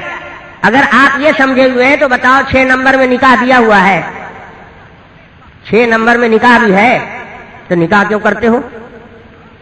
وہاں کیوں نہیں کرتے؟ نکاح کا مت کرو، 6 نمبر کے باہر یہ سب دین سے الگ چیز ہے، یہ سب نہیں چلے گا. تو معلوم ہوا کہ 6 نمبر میں پورا دین نہیں آ گیا. 6 نمبر جو بزرگوں نے دیا ہے وہ غلط بھی نہیں ہے، یہ نہیں کہ 6 نمبر غلط ہے. وہ 6 نمبر ان لوگوں کے لیے ہے جو پورا دین نہیں جانتے، دین کے ہر محاذ پر کام کرنے کی ان میں صلاحیت نہیں ہے، مگر وہ مسلمان ہیں تو ان میں دین آنا چاہیے. تو دین کا مزہ ان کو چکھنے کے لیے یہ خاص خاص چھوٹی چھوٹی موٹی موٹی بات بتا دی گئی. اب جب وہ دین میں لگے گا تو اس کو اور بھی ضرورت پیش آئے گی. کہاں آپ کو جماعت میں مسئلہ مسائل بھی بتایا جاتا ہے کیا؟ تبلیغی نصاب میں مسئلہ بھی کوئی لکھا ہوا ہے؟ تب آپ کہیے مسئلہ مت بیان کرو صاحب، چاہے ہم الحمد شریف کی جگہ درود شریف پڑھ دیں، چاہے ہم غلطی سے 5 سجدہ کر دیں، مسئلہ مت بیان کیجیے، اس لیے نہیں چلے گا، یہ تو 6 نمبر میں ہے ہی نہیں. تو یہ ہے اصل بھول. جو یہ سمجھا ہے کہ جماعت والے کام کے علاوہ دوسرا کوئی کام دین کا نہیں ہے، وہ بہت بڑا بے وقوف ہے. وہ جماعت کا ہمدرد نہیں ہے، اس نے جماعت کے کام کو سمجھا ہی نہیں ہے. جماعت کا کام جن بزرگوں نے چالو کیا ہے ان بزرگوں نے مدرسہ بھی کھولا ہے، وہاں مدرسے بھی پڑھائی بھی ہوتی ہے، اور وہاں مسئلے مسائل بھی بتائے جاتے ہیں کہ یہ کام سنت ہے، یہ بدعت ہے. اگر خالی جماعت سے پورا دین پھیل جاتا تو مرکز نظام الدین میں مدرسہ کیوں کھولا ہوا ہے؟ وہاں طالب علم کیوں رہتے ہیں؟ وہاں حدیث کیوں پڑھائی جا رہی ہے؟ وہاں مسئلے مسائل کیوں بیان کیے جا رہے ہیں؟ تو معلوم ہوا کہ یہ کام اس کو نہیں کاٹتا اور وہ کام اس کو نہیں کاٹتا. دونوں کام اپنی اپنی جگہ پر درست ہیں. جو اس لائن میں لگا ہوا ہے وہ بھی دین ہی کا کام کر رہا ہے، اور جو اس لائن میں لگا ہوا ہے وہ بھی دین کا کام کر رہا ہے. جو فوج دشمن کو حملہ کرنے سے روکے ہوئے ہے سرحد پر، وہ بھی مسلمان ہے، وہ بھی جائے گا اللہ کے نزدیک تو ثواب پائے گا. اور جو ملک کے اندر مسجد میں تہجد پڑھ رہا ہے تو یہ بھی ثواب پائے گا. اگر وہ دشمن کو نہ روکتا اور دشمن گھس جاتا ہے یہاں تو تم مسجد میں سکون سے نماز پڑھ لیتے. تمہاری نماز بھی اسی کے صدقے میں سکون سے ہو رہی ہے. تو وہ لڑنے والا یہ نہ سمجھے کہ نماز والا کام غلط ہے، اور نماز والا یہ نہ سمجھے کہ لڑنے والا کام غلط ہے. تب تو تم نے یہ سمجھ لیا ہوگا کہ جہاں جہاں لڑائی بھڑائی ہو جائے، کسی سے حجت ہو جائے، مار پیٹ ہو جائے، تو وہ کام مذہب کا نہیں ہے. تو بدر میں جتنے صحابہ شہید ہو گئے سب کی جان بیکار چلی گئی. احد میں جو لوگ شہید ہو گئے وہ گناہ کے کام میں چلے گئے. جس نبی نے نماز لایا ہے اسی نبی نے جہاد بھی لایا. جس پیغمبر نے مسجد میں امامت کی ہے اسی پیغمبر نے احد کے میدان میں جا کر تلوار کی دھار سے زخم بھی کھایا ہے. دونوں کام ایک دوسرے کے خلاف نہیں ہے. یہ تمہاری نادانی اور جہالت ہے. وہ کام کرنے کا ہے وہ بھی اپنی جگہ پر صحیح ہے، اور یہ کام بھی کرنے کا ہے. آگ نہیں سلگائی جائے گی تو کھانا نہیں بنے گا. یہ غلط فہمی ہے آپ کی کہ آپ جوڑ سے سب کام کر لیں گے. اگر آپ جوڑ سے سب کام کر لے سکتے ہیں چلے جائیے تو شیعہ مسجد میں جماعت لے کر آپ جوڑ سے کام کر لیتے ہو. چلو رضا خانیوں کی مسجد میں چلے جاؤ تو ذرا. تو یہ جہالت ہے، یہ خط سوار ہے. سمجھتا ہے یہ کہ وہ دین پورا سمجھ گیا اور دین کا سارا کام صرف اتنا ہی ہے. صرف اتنا ہی کام دین کا نہیں ہے. دین کا کام بہت بڑا ہے اور دین کے اندر بہت پھیلاؤ ہے. وہ جو تھوڑا سا ہم آپ کر رہے ہیں وہ بھی دین ہی ہے، وہ بے دینی نہیں ہے. جو پڑھ رہا ہے مدرسے میں وہ بھی دین کا کام کر رہا ہے. جو کتاب لکھ رہا ہے وہ بھی دین کا کام کر رہا ہے. جو نماز میں لگا ہوا ہے وہ بھی دین کا کام کر رہا ہے. جو مورچہ سنبھالے ہوئے ہے، لڑ رہا ہے، پھر رہا ہے، شہید ہو رہا ہے، قتل کر رہا ہے کافروں کو، وہ بھی دین کا کام کر رہا ہے. جو فتویٰ دے رہا ہے، مسئلہ بتا رہا ہے، وہ بھی دین کا کام کر رہا ہے. ان میں سے کوئی چیز غلط نہیں ہے. لیکن غلط کیا ہے؟ کوئی بیوقوف یہ سمجھے کہ ٹوپی کی صرف ضرورت ہے اور کرتے کی ضرورت نہیں ہے. تو یہ ہے جاہل. کرتے کی بھی ضرورت ہے، ٹوپی کی ضرورت ہے، پجامے کی بھی ضرورت ہے، جوتے کی بھی ضرورت ہے. جوتا یہ نہیں کہتا کہ ٹوپی پھینک دو، ٹوپی یہ نہیں سکھاتی کہ پجامہ کھول دو. یہ کیسے آپ نے سمجھ لیا؟ آپ ہی جماعت کے کام کو لے کر چلے ہیں، آپ ہی نے تبلیغ سیکھی ہے. جن عالموں نے، جن بزرگوں نے اس سلسلے کو چلایا ہے وہ سب کے سب عالم تھے، وہ سب کے سب مدرسوں سے نکل کر آئے تھے. جماعت نے مولانا الیاس کو نہیں پیدا کیا تھا، مدرسوں نے پیدا کیا تھا، عالموں سے انہوں نے پڑھا تھا، مولانا الیاس نے جماعت کو پیدا کیا۔ تو جماعت بعد میں ہے، مدرسے پہلے ہیں، عالم پہلے ہے۔ عالم جس ضرورت کو سمجھے گا کہ اس محاذ پر یہاں اس طریقے سے کام کرنا چاہیے، وہ کام عبادت ہوگا، وہ جانتا ہے نداقت کو۔ تم وظیفہ پڑھ کے قادیانیت کو مٹا سکتے ہو؟ وظیفہ پڑھ کر تہجد پڑھ کے آپ تم چاہو گے کہ بدعت ختم ہو جائے، ہمارے سماج سے رسم رواج ختم ہو جائے؟ نہیں ہوگا۔ اس کے لیے تو آپ کو جب پاخانہ لگا ہے تو دعا کرنے سے پخانہ نکل جائے گا ایسے ہی کپڑے سے، وہاں تو دھونا پڑے گا، تھوڑا ملنا بھی پڑے گا، کبھی رگڑنا بھی پڑے گا۔ یہ مت سمجھیے کہ یہ کام جوڑ کا ہے، یہ توڑ کا ہے۔ یہ لفظ آپ کو شیطان نے سکھایا ہے، اس کا مطلب آپ نہیں جانتے۔ جوڑ اور توڑ دونوں دین کے اندر ہے، فقط جوڑ نہیں ہے۔ برائی کو روکنا عبادت ہے۔ آپ خوب نماز پڑھ رہے ہیں، خوب نماز پڑھ رہے ہیں، بیٹا خوب سنیما دیکھ رہا ہے، اس کو آپ ڈانٹتے نہیں، آپ سوچتے ہیں ہم تو ٹھیک ہیں، آپ ٹھیک ٹھاک نہیں ہیں، آپ غلط ہیں۔ اگر آپ ٹھیک ہوتے تو آپ کی نماز میں طاقت ہوتی کہ گناہ پر بریک لگاتی۔ جو نماز گناہ کو نہ روک سکے وہ کمزور نماز ہے۔ تو برائی کو مٹانا یہ بھی دین ہے، جس طرح اچھائی کو پھیلانا دین ہے۔ ان دونوں کے ساتھ ہی دین مکمل ہوتا ہے، اس کے بغیر مکمل نہیں ہوتا۔ تو اس سوال کرنے والے نے سوال ہی غلط کیا ہے کہ یہ دونوں دو چیز ہے، دونوں ایک نہیں ہے۔ عالم لوگ اگر اس طرح کام کر رہے ہیں تو جماعت والے بے دینی کا کام نہیں کر رہے ہیں، وہ کوئی گمراہی میں نہیں لگے ہوئے، وہ بھی دین کا کام ہے۔ ہر کام کرنے کی ہر ایک میں صلاحیت نہیں ہے، اور ہر کام کرنے کے لیے ہر ایک کو موقع بھی نہیں، اور ہر آدمی کا ذہن ہر کام میں چلتا بھی نہیں ہے۔ کوئی آدمی کو تلاوت کرنے کا دل چاہ رہا ہے، کسی کو نماز پڑھنے کا دل چاہ رہا ہے، شوق اور ذوق الگ الگ ہے۔ تو جو تلاوت کر رہا ہے وہ بھی عبادت میں ہے، جو نماز پڑھ رہا ہے وہ بھی عبادت میں ہے۔ کسی میں لڑنے بھڑنے کی صلاحیت ہے اور کسی میں پرہیز کرنے کی صلاحیت ہے، تو جو پرہیز کر لے رہا ہے وہ بھی ٹھیک ہے، پرہیزگار ہے، دیندار ہے۔ لیکن جو دیکھ رہا ہے کہ اب تو یہ سر سے پانی اونچا ہو رہا ہے، ہم روڈ پر سے دھکا دے کر گھر میں ڈھکا دیے گئے، اور گھر میں ڈھکے تو گھر میں بھی ڈاکو چلا آیا، تو اب تو ہم کو چاہے اپنی جان دینی ہوگی یا اس کی جان لینی ہوگی۔ تو وہاں پر اپنے مال اور اپنی آبرو کی حفاظت کے لیے مر جانا، مار دینا شہادت ہے، ثواب ہے۔ اللہ کے حبیب آقا دو عالم سرور کائنات صلی اللہ علیہ وسلم فرماتے ہیں انما الجنت تحت ظلال السیوف، تلوار کے سائے کے نیچے بھی جنت ہے۔ صرف ماں باپ کے قدموں سے نیچے جنت نہیں ہے، بلکہ جہاں تلواریں چلتی ہیں وہاں اللہ کے بندے اس کفر کی تلوار کو روکنے کے لیے اس کے نیچے کٹ جائیں تو وہ بھی جنت میں جائیں گے۔ یہ نادانی کی بات ہے، ایسی بھول کی بات نہیں کرنی چاہیے آدمی کو۔ اس طرح کی نادانی کی بات کرنے سے علماء جماعت سے بدزن ہو جاتے ہیں کہ یہ لوگ دین کو ایک محدود دائرے میں بند کر کے سب رکھنا چاہتے ہیں۔ دین اتنا چھوٹا سا نہیں ہے جتنا ہمارا آپ کا دماغ چھوٹا سا ہے۔ نہیں، آپ کو اللہ نے موقع دیا ہے، فرصت دی ہے، آپ جماعت میں نکل کر دین پھیلائیے، دین سیکھیے۔ اللہ نے کسی کو موقع دیا ہے، وہ بچوں کی طرح سے مدرسے میں بیٹھ کر 10 سال 12 سال پڑھ رہا ہے، وہ بھی دین کے کام میں لگا ہوا ہے۔ جو لوگ جماعت میں نکل کر گشت کر رہے ہیں وہ بھی دین کا کام کر رہے ہیں، جو درسگاہ میں بیٹھ کر پڑھا رہے ہیں وہ بھی دین کے کام میں لگے ہوئے ہیں، جو لوگ کتاب لکھ رہے ہیں وہ بھی دین کا کام کر رہے ہیں، جو لوگ باطل کو، غلط کام کو مٹانے کی کوشش کر رہے ہیں وہ بھی دین میں لگے ہوئے ہیں۔ یہ سارا کام دین ہی کا ہو رہا ہے۔ کوئی لکڑی لا رہا ہے، کوئی چولہا سلگا رہا ہے، کوئی چاول دھو رہا ہے، کوئی آٹا گوندھ رہا ہے، کوئی سبزی کاٹ رہا ہے۔ اب سبزی کاٹنے والے سے کہے کہ دیکھیے ہم تو آٹا گوندھتے ہیں، ہم تو خالی جوڑتے ہیں، اور تم کاٹتے ہو، تم توڑتے ہو، یہ نہیں ہونا چاہیے۔ تو یہ نہیں ہوگا، کاٹنے والا تو روٹی کھاؤ گے، نکلے گی، حلق سے اتر جائے گی۔ یہ بہت بے وقوفی کی بات ہے۔ علماء اگر اس محاذ پر محنت نہ کریں تو یاد رکھو جماعت کا کام ختم ہو جائے گا۔ ہم لوگ ٹریکٹر سے جوت دیتے ہیں کھیت کو اور آپ اس میں بیج ڈال دیتے ہیں تو آپ سوچتے ہیں کل کام ہم نے ہی کیا ہے، ابھی ٹریکٹر والا کچھ نہیں کر کے گیا ہے۔ اگر یہ سب ٹریکٹر ختم کر دیا جائے تو یاد رکھو آج یہ مسجد چلی گئی یہاں سے، کل وہ بھی چلی جائے گی، پرسوں وہ بھی چلی جائے گی، جماعت کا کام تمہارا رہ کیا جائے گا؟ ہرگز نہیں رہے گا۔ اگر اتنے سرد ہو جاؤ گے پالا مار دے گا، اس لیے تھوڑی سی حرارت کی بھی ضرورت ہے۔ یہ بے وقوفی ہے کہ آپ سمجھتے ہیں یہ کام اس کے اپوزٹ ہے۔ اپوزٹ میں نہ وہ کام اس کے ہے اور نہ یہ کام اس کے ہے۔ اس لیے جس بھائی نے سوال کیا ہے ہم ان کو بدنیت نہیں سمجھتے، خدا نخواستہ، اور انہوں نے کوئی گستاخی نہیں کی ہے، لیکن ان کو چاہیے تھا کہ یہ سب پرائیویٹ بات ذرا